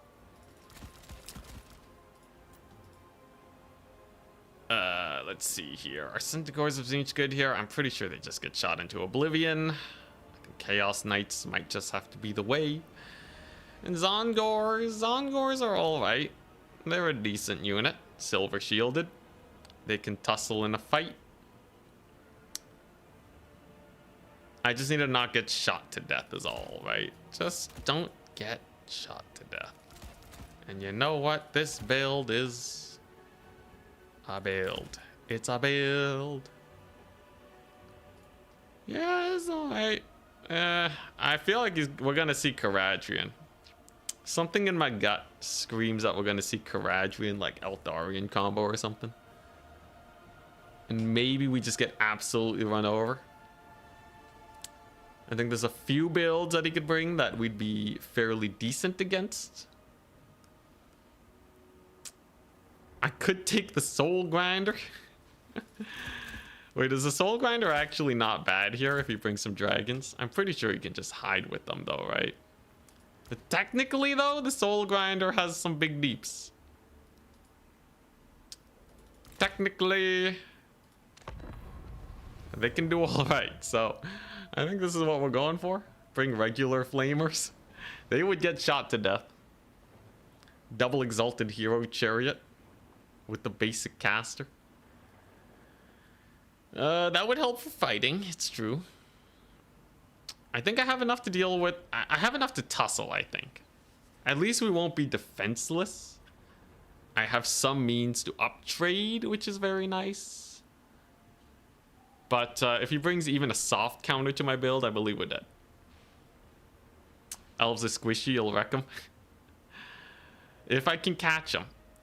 Tzeentch is one of the worst rush factions in the entire game, which makes sense, but if you can't rush and you can't kite, where's your agency? Spell shenanigans. Pseudo spell kite. So they're not tanky either. What does Tzeentch have? Yeah, they really just have a pseudo kite shenanigans with Kairos most of the time. Although, you never know. Maybe mask with Zongors and you speed boost them into the infantry front line. Could work well. What's the strat? Oh, we'll see. I think I have some mild cookery going. I think this build has potential to do something. Here's the thing though. If he brings any amount of single entity killing power, I think we're just dead. Because I kind of have to rely. So I brought an Exalted Flamer. They have to get value. Because literally nothing else here can get that much value. Unless he brings no anti-air, then I have Changebringers. Once again, we have the mask, right? So that's pretty cool. Pretty nifty. And if I just micro like a god again, we'll be good. So this guy is pretty cool. He has Book of Secrets ready.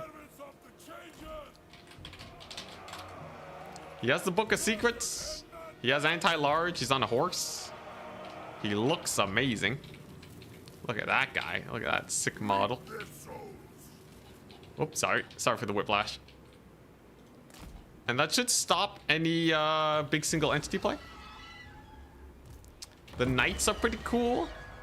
Thank goodness. It's an infantry corps. 3, 3, 3. That's it. It's just Spirit Leech and Buna. Hell yeah. All right, I can live with that. Spirit Leech has a hard time punching through Tzeentch shields. So as long as I don't transform into the mask right away, we're actually gonna live. Now, where do we move the Exalted Flamer? Away from Tyrion is the correct answer of the day. What do we do about Tyrion? So those are Sisters of Avalorn. Yeah. Archer's light armor. Oh, okay, I see what you're doing. So let's just sally over here. We're just gonna get the flamethrower on this end. And then I'm gonna get the screamers out. Hell yeah. What was this? Ghost Gaming, thank you very much for the raid. I'd shout you out, but we're kind of busy microing right now.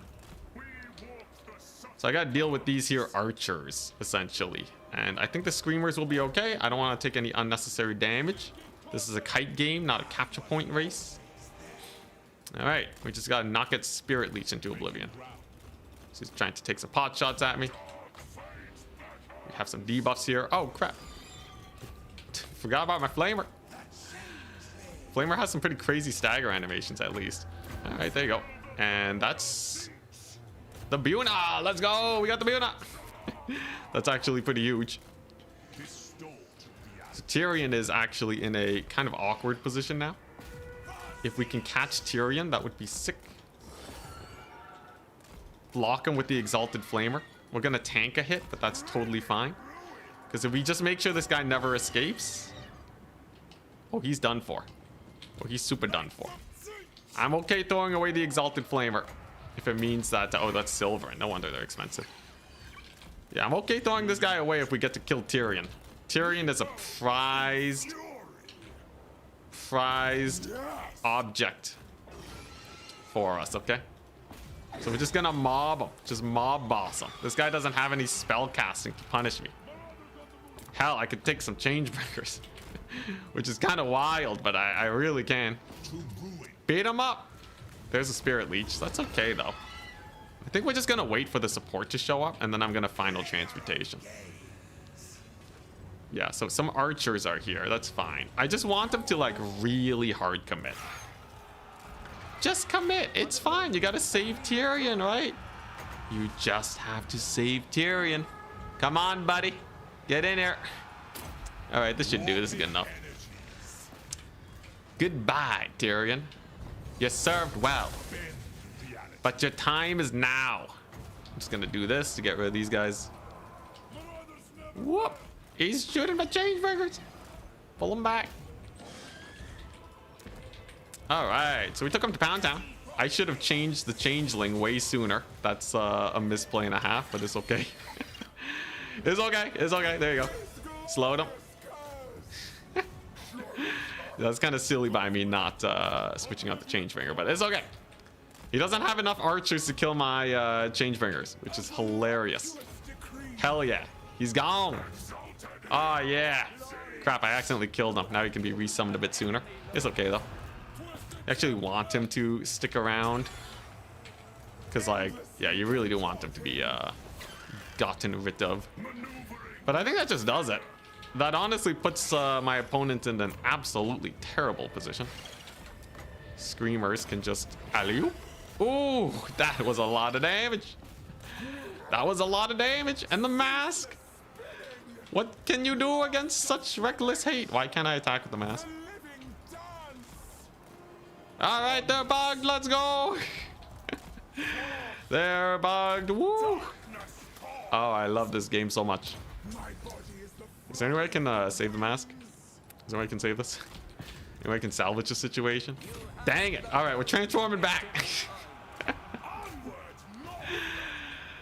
Creative assembly. Okay, we can move. It's fine, whatever. We killed Tyrion. I don't need anything else at this point. We're gonna use our cav to rear charge the silver helms with their massive charge bonus. There we go. Massive volley from the changebringers. These are not Sisters of Avalorn. We do not fear them. And we will retransform into the mask at our next, you know, convenience. Yeah, yo, Tyrion was kind of a wild pick, though. I can't believe my opponent actually went for Tyrion. That is a risky play and a half, ain't it? All right, nice. We almost have another spell cast from these guys. And the overcast final transmutation cooks super hard, too. That was pretty fun. Changebringers. One unit of archers is not going to bully him. And then here we go. Beautiful. All right. Solid deeps. I just want to keep these guys around for that ability. Like, that's most of their value. Okay, the mask round 2 has begun. Gonna mask it again. That is some very elite infantry, which I do not very much respect. And we're gonna dance it. There you go. And the mask can't move. Wow. Wow. That's amazing. You love to see it. All right. Well, I literally cannot move with the mask. What in the garbage is this? I do not know. Why? Why is that a thing? Creative assembly. You never fail to surprise me during these tough times. What is wrong with you? They can move. Let's go. We're saved. Holy crap. We're so back. All right, nice. All right. All right, we're back at it again. Ultimate power is mine. Let's debuff these guys. Nice, good debuff. Okay. All right, we're good. We're good. Everything's fine. This guy actually has decent melee stats. At least the weapon strength is really high. It's armor piercing. Dragon Princess, you mad lad? That should be a decent damage. Maybe a rear charge here will get him routed. If not, it's okay. I should charge these guys actually. You there? Can just keep flamethrowering. And then I just have to deal with the Fireborn, which honestly the mask is pretty good at doing. Pretty good at dealing with. Screamers will die, but it's okay. I guess I'll just save up for another Chaos Knight. Yeah, you there. You just gotta keep flamethrowing. There goes his caster. Nice. And with the Mortis Engine, we can actually kill this elite stuff. This garbage elite stuff everywhere. Very nice. Alright. Fireborn. What are we doing about this? They are fire resistant. Not fire immune, though. What if I just take this fight? Ugh. Okay, he wants to take the fight, too. With the Exalted Flamer support, you think they cook? I think they might cook. That's my guess. Oh, look at that! Exalted Flame is doing work. Come on, one more. One more, give me it. Give me that. Give me that sick flamethrower. Hell yeah, no line of sight. You love to see it. Okay, one flamethrower shot would have routed them, but you know what? It's okay. It's okay. You know, we're just pretending it's gonna be Tzeentch's shenanigans that is holding us back. The jank continues. Tzeentch trickery. Alright, so what I need here is to get this guy on the point, but not this caster. And then I should be able to capture it. At least there's no healing for these guys. And I do have a double cap, so I think we're still in the clear, but it's going to be a little sketchier than I would have hoped for. Run, little fool, run. Don't get surrounded. Alright. Couple shots, couple pot shots. This thing causes terror, right? No fear. What a ripoff. Yeah, at least we're gonna get a nice charge on the Fireborn. That's good. Maybe I can we can get another Changebringer out or something. I don't know. I do have another final transmutation we can chuck out. Yo, the jank is real though. Alright, there we go. Well, I'll kill the Sisters of Avalorn. Even if I lose one unit of Knights to the Fireborn, it's still, you know, you won't have the Fireborn anymore, which is honestly enough for me. I don't have to worry about this point. It's going to take ages for this unit to actually get anywhere. So, I think we're good. Look at this guy. Look at this sick flamer. Do I want Screamers? I think I do, actually. You know what? Screw the Changebringers. That's pretty hype.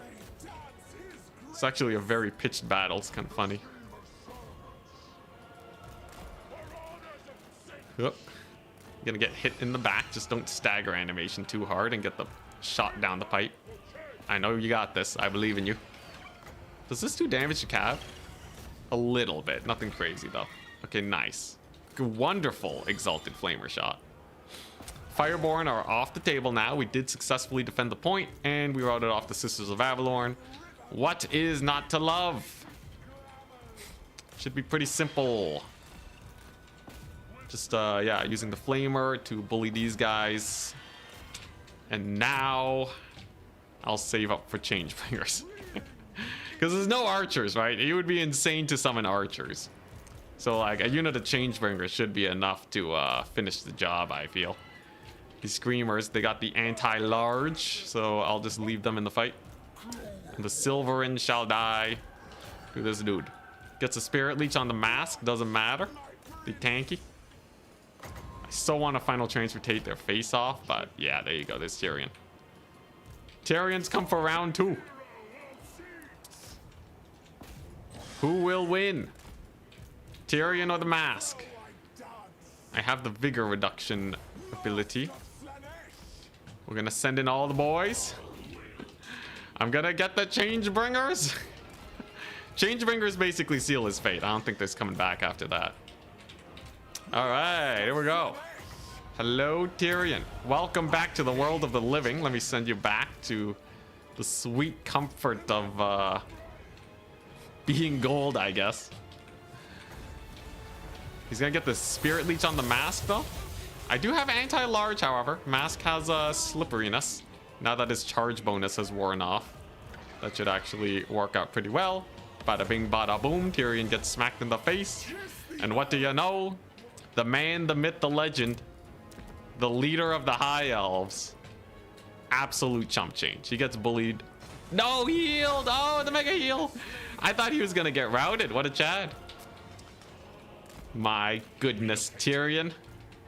Thou hast surprised me this day. It's actually kind of impressive. I thought he was done for, man. I thought he was super done for. Spirit Leech coming on in. Is this guy getting attack animations, or is this just pushing behavior? Sometimes they don't attack when they chase like this. It's very annoying. Just gonna kill those guys. Interesting. And he does have archers. Okay.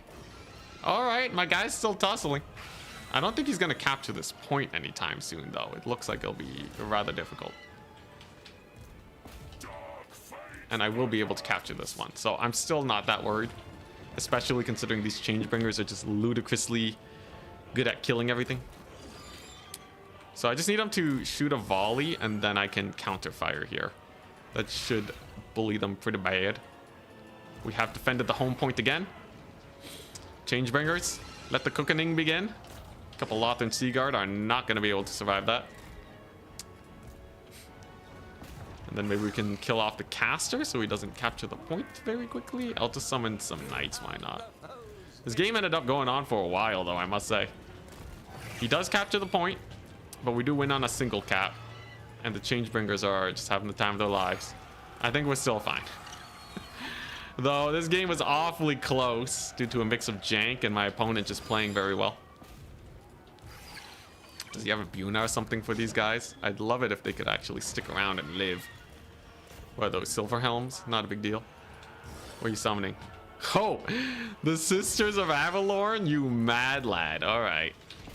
All right, I see how it is. And he killed the Changebringers. What the crap?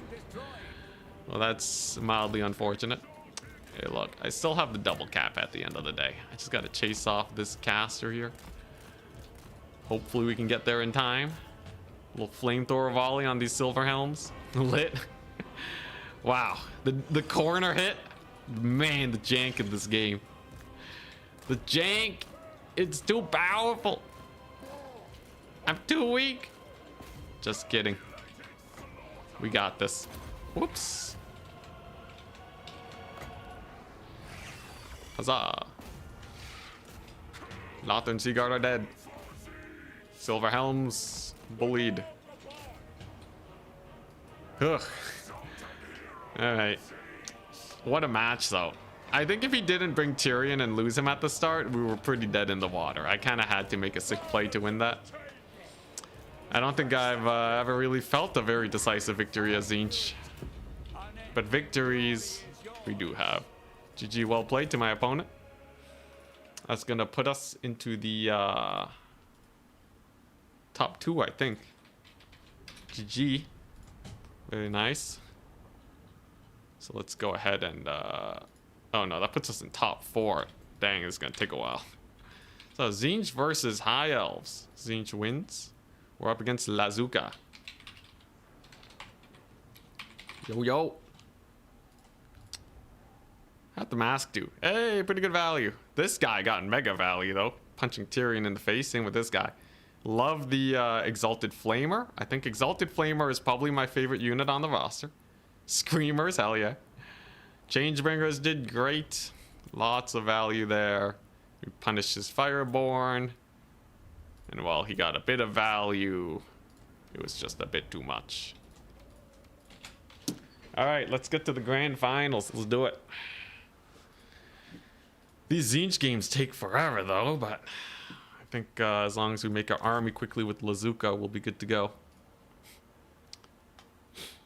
Very good games, yeah.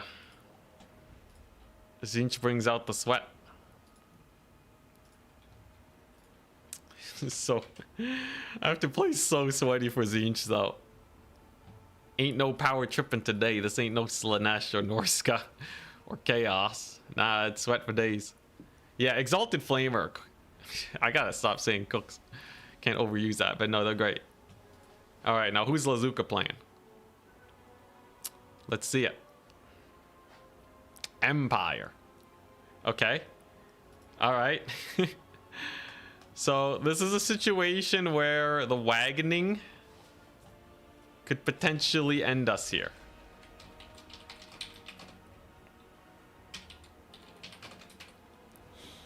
I have answers, though.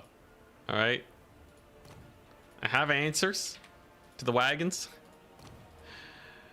We'll be fine. Yeah, Tyrion was Chad move. Tyrion was sick. Game trying to contain your power. Yo, the mask not being able to move was really weird. I don't know what causes that. Tyrion with the Rocky comeback. Yo, I love the Exalted Flamer though. I think they're probably my favorite unit on the whole roster, because they actually help if you're being kited. You just have to dodge really well with them. Is it over? Well, against Empire, I think we have a pretty good chance. He wants to play on Dust Bowl, eh? Okay. I have an idea. I have an idea that may very well be terrible.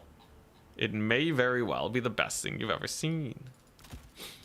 There's only one way to find out here this day. But I believe that with a bit of shenaniganry, our Empire player here, our wonderful Empire player, they will run into some big issues. Oh yeah. Oh yeah, they will run into some massive issues. Now, it's far from an easy win. But this is definitely some spice. Let it be known that we have some sick plays coming.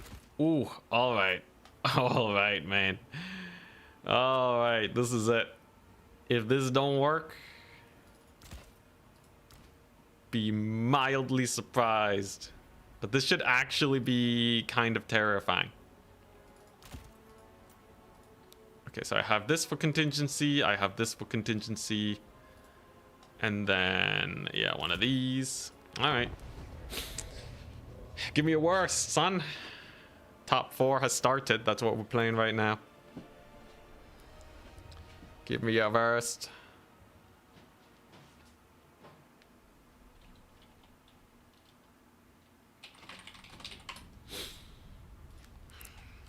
So I'm playing Slaaneshi Beastmen. Beastmen can beat Empire by swarming their stuff. Tzeentch can beat Empire by swarming their stuff. All right, so take a look. So is multiplayer just 20 stack versus 20 stack? Oh yeah, so both sides get to spend an amount of money on units. And there's unit restrictions, so you can't take like 10 great swords or something. That's usually how multiplayer works. Oh yeah, look at this build. Look at this build. So I'm just gonna go for the march forward strat. It's that simple.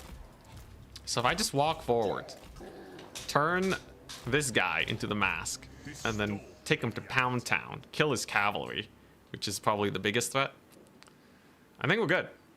Now it's 15 units. That is a decent amount of it's a decent amount of chonkiness that we gotta push our way through. We got some Fury summons, some more Centaurs. I'm kind of hoping for War Wagons. War Wagons would be the best. But if he goes super defensive, doesn't have a lot to rush down, no artillery or anything, I just go for the Exalted Flamer and just kite him with that.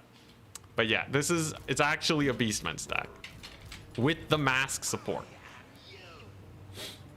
What would your ranking off all the demon factions be? The demon factions, I would say, is Demons of Chaos bottom, then Nurgle, Tzeentch, Chaos, Khorne, and then yeah, and then Slaanesh. So it's Outriders, man. They're kind of annoying, but not too hard to push into. So this is definitely an army that I want to rush. So we're gonna get that transformation. Just shield damage is actually very nice for us. I think I want more mobility. I could spam Furies, but they actually do run into a few issues sometimes. Thankfully, the mask can move. That's a big plus. All right, here we go. And we just want to get in there. Just want to drive into his face. All right. Here we go. So we got some Empire Knights. Not a big deal. I have a solution for them. Mask is just getting in there. And the next summon is definitely going to be Furies. Definitely, definitely. All right. He did not retreat with those guys, so we're going to push in. The Mask is in a great fight right now against these great swords. Very nice. It's a little bit of a pull away, but took a lot of damage doing that. I can use the skull very soon. That should be very hype. The Mask is going to Mortis Engine these fools. And we're going to see if we can kill some cavalry. In the meantime, Furies will go into the big push. Mask is getting lots of deeps in. Oh, crap. I'm out of range. I'm out of range, son. That ain't good. Come on. Get the cast off, you fool. Get the cast. There you go. All right. That'll do. So that will reduce their armor by quite a bit. Hopefully let me kill them. That was kind of messy, though. Could have been much better, actually. Triple cap is good, at least. But yeah, I needed to kill off this cav unit. That's a little rough. Though I think I should be able to chase off most of his skirmishers, at least. There's not a lot of support for them, so I think we're fine on that front. Much of the front line is beginning to fall apart, which is perfect. And we're just going to keep chasing. Now, we don't want to land with the Furies, because he's going to use his cavalry to save everything. That would be bad. There you go. We're just going to use the Furies to stall, because it's still a triple cap. Now, value-wise, we are slightly down, but if I can keep the triple cap going, we can get that value back later on. Do I have a Searing Doom cast somewhere here? Maybe soon. Ugh, the lag. Okay, how's the Mask doing? Mask is doing actually great. Okay, so I've landed the Furies, and this is to try and bait his cavalry into countercharging them, where they will all die. At least that's the plan. Here you go. This is the part where they all die. Ooh, that should be good. Oh, that should be good. Yes. Yes. Death. All right. That's very nice, because the cavalry is really the big menace here that I have to deal with. Everything else is fairly manageable. This guy should be able to live pretty well. Many of these outriders are taking some big deeps. We still have them shoved to the edge of the map, and I do have a triple cap. So now I just got to summon in the big guns. We'll also just debuff this guy, and then now that they have no armor, that Scream ability does a lot of damage to them. What a beautiful world. Let's give them the Doom Bolts. And because they can't cycle charge so much, that should make it pretty hard for them to get the deeps on, I think. At least that's the plan. Just stall for time, essentially. Okay, Mask has got some good routing. So he still has a few forces here. I think we're going to need some Chaos Knights. If he manages to secure the middle, that would be most unfortunate too. So we're going to see if we can stall that capture a little bit. And then we're going to hopefully win with a late game Mask play. That's the plan. Looks like he will be able to secure that point. A little unfortunate. Still has some outriders and such. Hasn't done much damage to the Mask. So I think it's real TBD how this one ends up going. I still have more Searing Dooms for his cav, but this core is going to be very, very annoying. How do we deal with such reckless skirmishers? Well, I can't just pick off all of the units here. There's a lot of guys that are just kind of free pickings right now. Should just be able to run them down. Great swords, I'm just gonna run away from. And yeah, he's kind of spending time recapturing points, which is not too bad.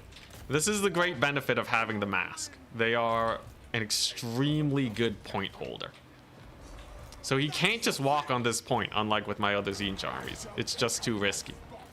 And that buys me a hell of a lot of time to just bully him, make it difficult to do anything. Yeah, I don't need to worry about that. Oh, that's a final transportation, though. Got a couple units here, not a big deal. Mask is kind of insane. Mask is kind of insane. Look at them cook. You can't surround the mask either. Searing Doom will put an end to your entire existence if you do that. The Chaos Knights, fairly good charge on the Sterling's Revenge. Yeah, I think the mask is gonna carry. I don't think there's a lot he can do. We actually win on a 1 cap, so I just have to trade decently evenly for a little bit, and then I think we're good. So let's get some Sky Rays to blitz his infantry. He has a few guys here that could use some bullying. We're slowing down his Outriders for these guys to actually catch him. How beautiful.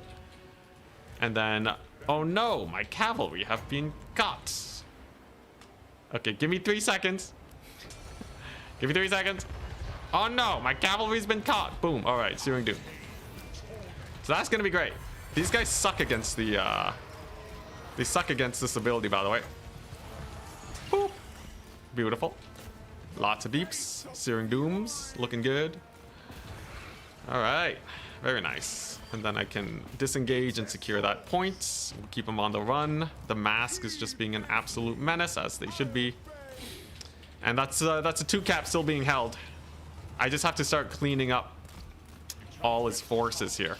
Should be relatively straightforward, I think. Since we're basically just spamming cavalry and we're winning the cav fight with Searing Dooms. Another Outrider. That's kind of a wild pick. All right. Kind of wild. I kind of get it, though. But he's already kind of struggling with all the Furies. So, yeah, these guys are getting sandwiched because he doesn't have cav. Gonna use the Mortis engine on the mask to deal with these guys. And I guess I just wait for another Centaur because no amount of infantry can deal with the cav advantage. Very nice. Big routes, big routes. The Tzeentch rush. The Tzeentch rush, it prevails. Let's go. Well, maybe not quite yet. These Tzeentch games always end up being so close. Yeah, that's a good catch, though. Yeah, the Outrider summon. Maybe he didn't have cavalry or something. But that definitely puts him in a very bad place. Oh, not the Gelt. The Gelt's getting surrounded. Let's speed boost so we can actually catch these guys. Gonna charge these great swords. Gotta stay on the point, though, but just like a little poke just to make sure that they don't actually get there. Gelt is dead. Very nice. And then we have some Empire Knights who are a non-issue. At least I don't think so. Not with the mask here, right? Not with the mask here. I think Gelt's about to die too. Hell yeah. He'll resecure the middle, but it's just been too long. Too little, too late. Let's get our cav charges in. The surround of the cav. Let's go. And he taps out before they land. Let's go. GG, well played. Oh, my eyes are dry after that one. That was a no blinker. The Tzeentch rush wins. God, Tzeentch feels so bad though. I basically had a counter build and it was a struggle the whole time. My opponent played it quite well. Kept his Outriders alive for way longer than I thought he would. But at the end of the day, a counter build still offers you a massive advantage. So Tzeentch versus Empire. Tzeentch wins. Great swords didn't do that amazing. Most of the infantry didn't really get on too much stuff, though they actually got a decent amount of value. It's just the guns kept getting run over. And these knights, look at that value. Only one of them paid for themselves. Might have been summoned multiple times. We were just kind of constantly putting them down. Fun match, though. This one was kind of wild. Oh.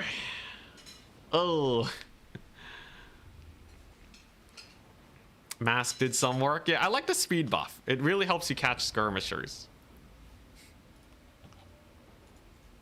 And Daniken lost. Yo. Gonna have to kick you, sorry. Daniken lost. What in the world is going on? Well, I have a chance of winning this. Look, my opponent's good, but like Daniken is world champion material. I'm happy that I don't have to deal with him. So Michu, do they know that I am playing Tzeentch? Will we get countered is the question. They go Chaos Dwarves. Dang it, man. What's the Tzeentch counters are powerful. I welcome it. Give me a worst. Alright, so it's a Glade of the Everqueen or a Ramparts. Ban Ramparts. That's a Chaos Dwarf map. Or is it? Or is it? I think it is. So I'm pretty sure he's gonna pick Glade of the Everqueen. Oh, jeez. Chaos Dwarves is really bad because they have so much fire resist. This is bad. This is bad. Let's see here. So they're gonna have a lot of ranged. This is not a terrible situation for the Exalted Flamer. But there is one mild problem, and that's the fact that they have artillery for days, right? They can outshoot me like crazy.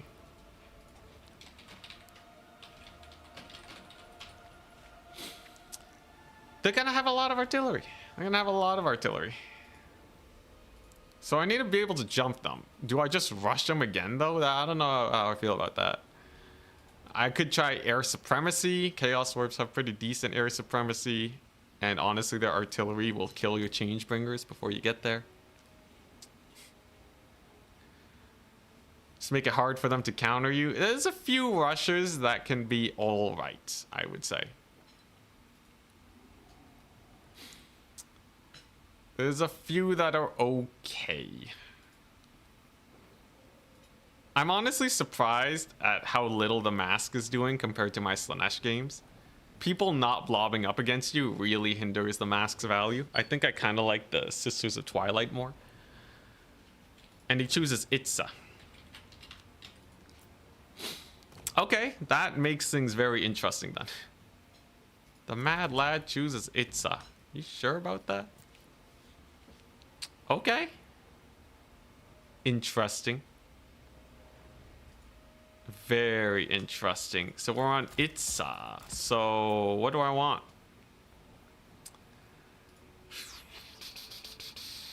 Okay, I can take some of this.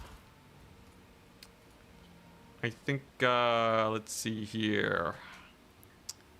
It's very risky taking any amount of fire damage. It's Chaos Dwarves.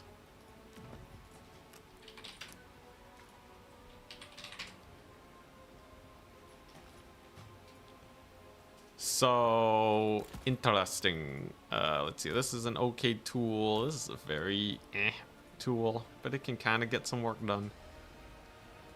Do I want anything else versus Chaos Dwarves? Like this has some teeth to it. Aeson the Fallen time? I don't think so. I don't think we're running Aeson. Honestly, against Chaos Dwarves, the mask can be pretty risky at times, depending on what they decide to bring. But I think I have an okay build. Fun thing too is that the Tzeentch Soul Grinder is actually weirdly okay here. The Tzeentch Soul Grinder is not the worst for once. Actually, is there some crazy shenaniganry I can do with Tzeentch Soul Grinders? What's the craziest thing I could do with Tzeentch Soul Grinders? Oh boy, now we're cooking. Because they have anti-large armor piercing, but no fire damage, so they don't get resisted. And Chaos Dwarves do rely on the big flyers or artillery a lot of the time. This might be a Soul Grinder specific map, actually. Ooh. Ooh. Oh yeah, we got the weirdo build. There we go. Alright, so I take some of this. Trying to think, what would they bring? Do I even need infantry? Do I even need infantry? I might not. The mask kind of hard carries. I could just take some Marauders, couldn't I? I could just take some Marauders. What a wild build. Okay. If I win this, I'd be amazed. This is a terrible matchup. Changeling into Caradrian on foot.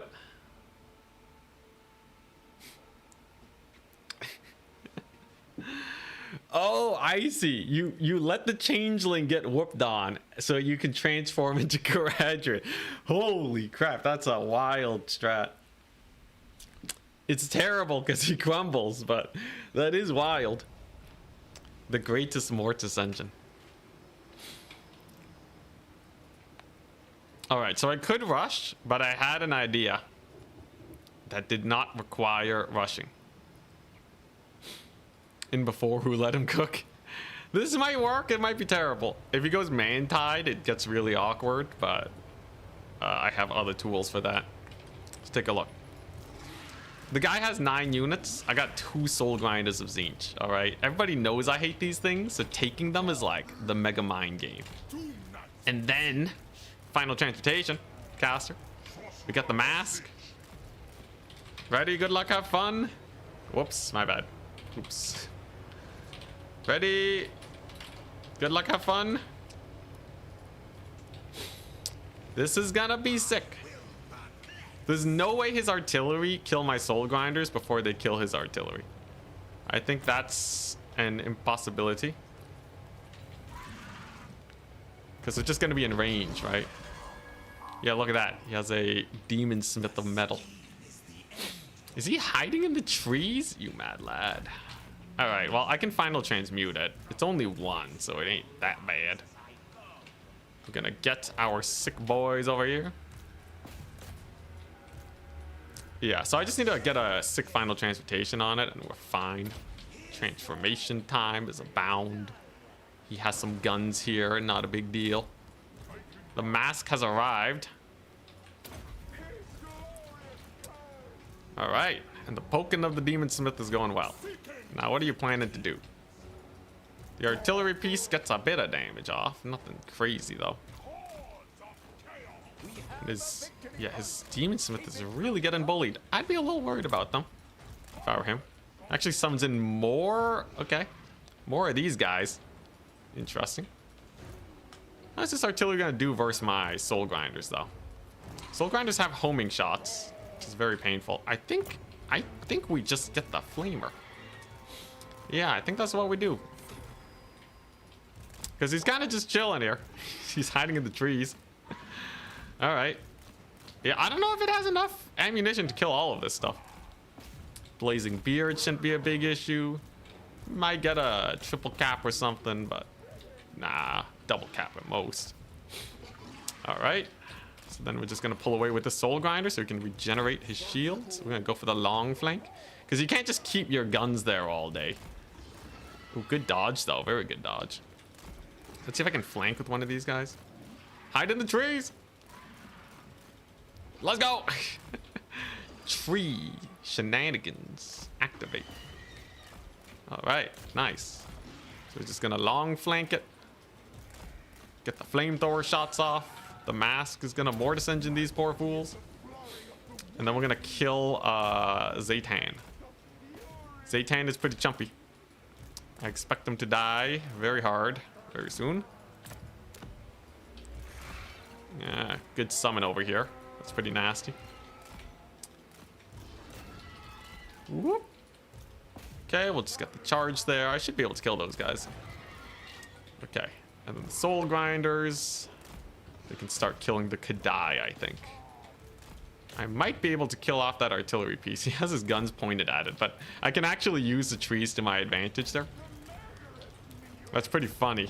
Yeah, I can use the trees because he can't see me. Trees are in the way, right? I don't know if that actually works, but we're gonna try it. Okay, here we go. He silenced me. He silenced me. Oh, come on. Did I get it off? Does that count? Come on, tell me that counts. Let's go. I had to use a skull early, but we got him. All right, that ain't too bad.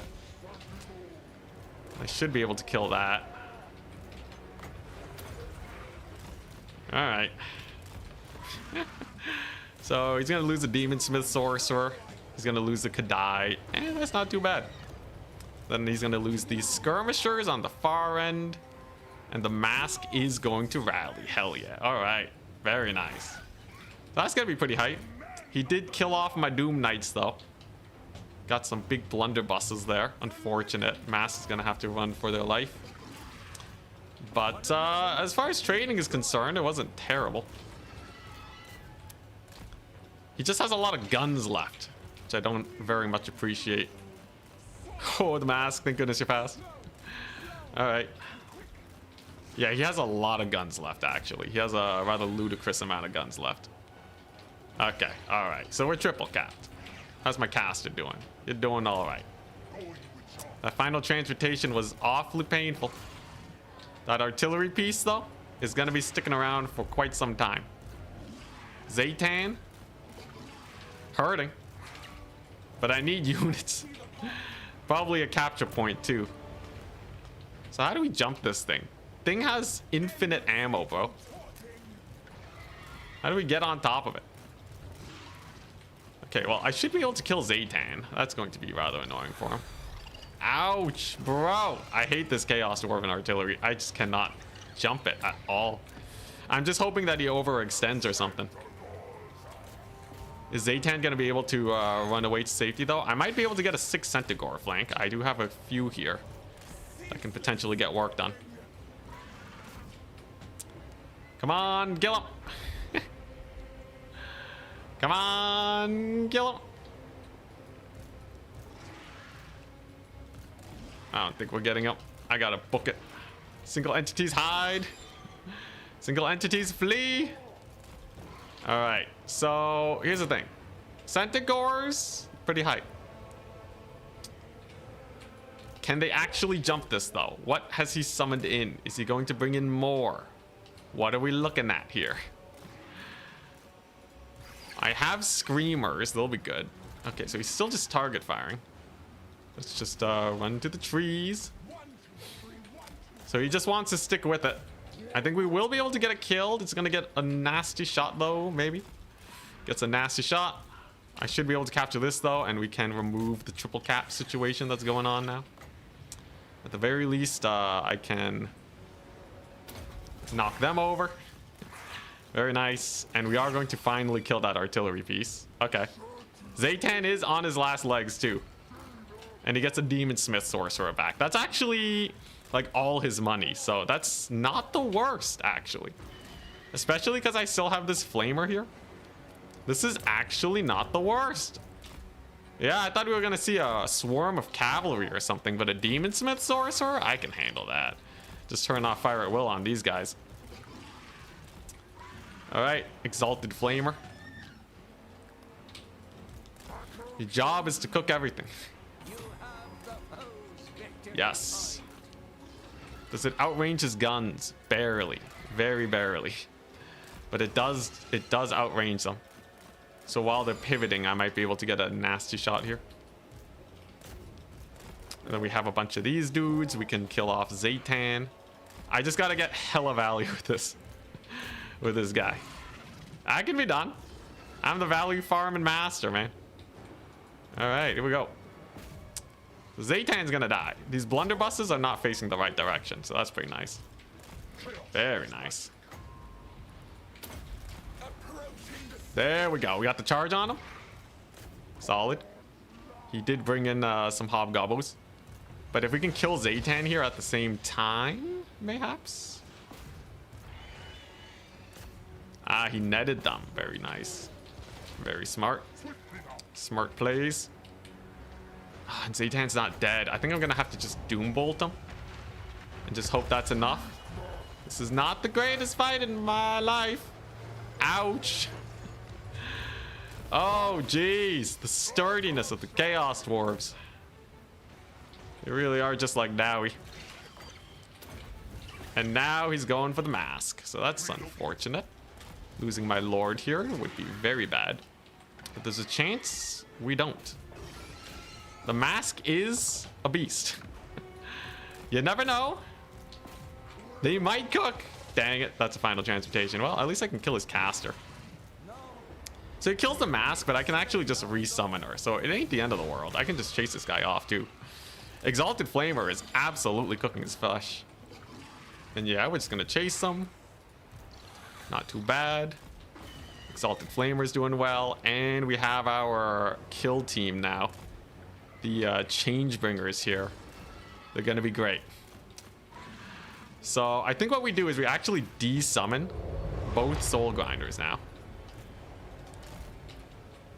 This is weird, but trust in the process.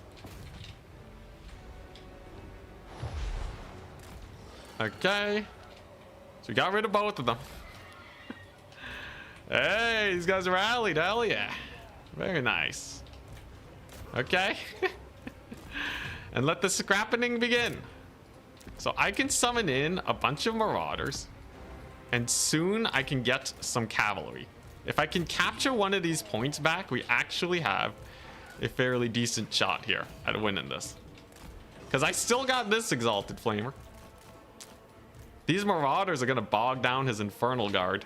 I just need to get there quickly. The Hobgoblin Cavalry is definitely going to be the worst. We have a lot of flamethrowers. Oh, this is going to come down to the wire, ain't it? Oh, geez, those are Kadai. How'd you save up for Kadai, bro? All right, at least they're slow. Okay, fairly good flamethrower shot. Okay, so we're going to give them 2 units to have to shoot here. And that should be pretty rough. And as soon as I resum the mask, we're good. Never mind. I lost them. That's not good. That's not good.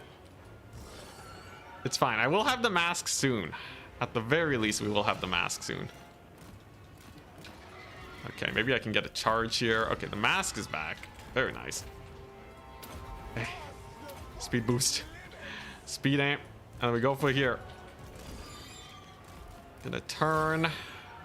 Gonna get a decent charge here, but mostly this is just to shut him down. Okay, hey, that's pretty fun flamethrower shot. Oh man, those guys are getting absolutely massacred though. I might be able to stall these guys for a bit though, and I am capturing the point. That's not bad. All right, you know what? Mask is in. We're gonna leadership bomb them. Hey, all right, point secured. The point is actually secured. All right, that ain't too bad. Mask is routing off some fools. I'm not capturing though is the problem. A double cap is good though. A double cap is absolutely good. It's just like I need more time. I feel like if I just had a little bit more time, we would be able to pull through here. But clock's ticking and there's still a lot of dowie. I think we're dead. I'm gonna keep fighting it though, just in case, for the lulz, you know. But I think losing my cavalry trying to clean up was just a little bit too much. Mass is gonna get in though. I do have this point, but he's gonna get the double cap on me again, right? The double cap's about to come on in. What I really needed was enough Centaurs to just clean everything up. But there's just not enough. Scream ability is gonna be on cooldown. Okay, we got a sick charge here. We're gonna speed buff them just so they get the maximum amount of charge on these guys. That's pretty funny. Hey, look at that. Pretty nifty charge. Okay, we got a route here. Okay, so I just gotta secure this point then. Then I might actually have a decent amount of time if I'm lucky. I might have a decent amount of time if I can just capture this soon. Oh man. The clock's ticking so hard though. He has a train on the way.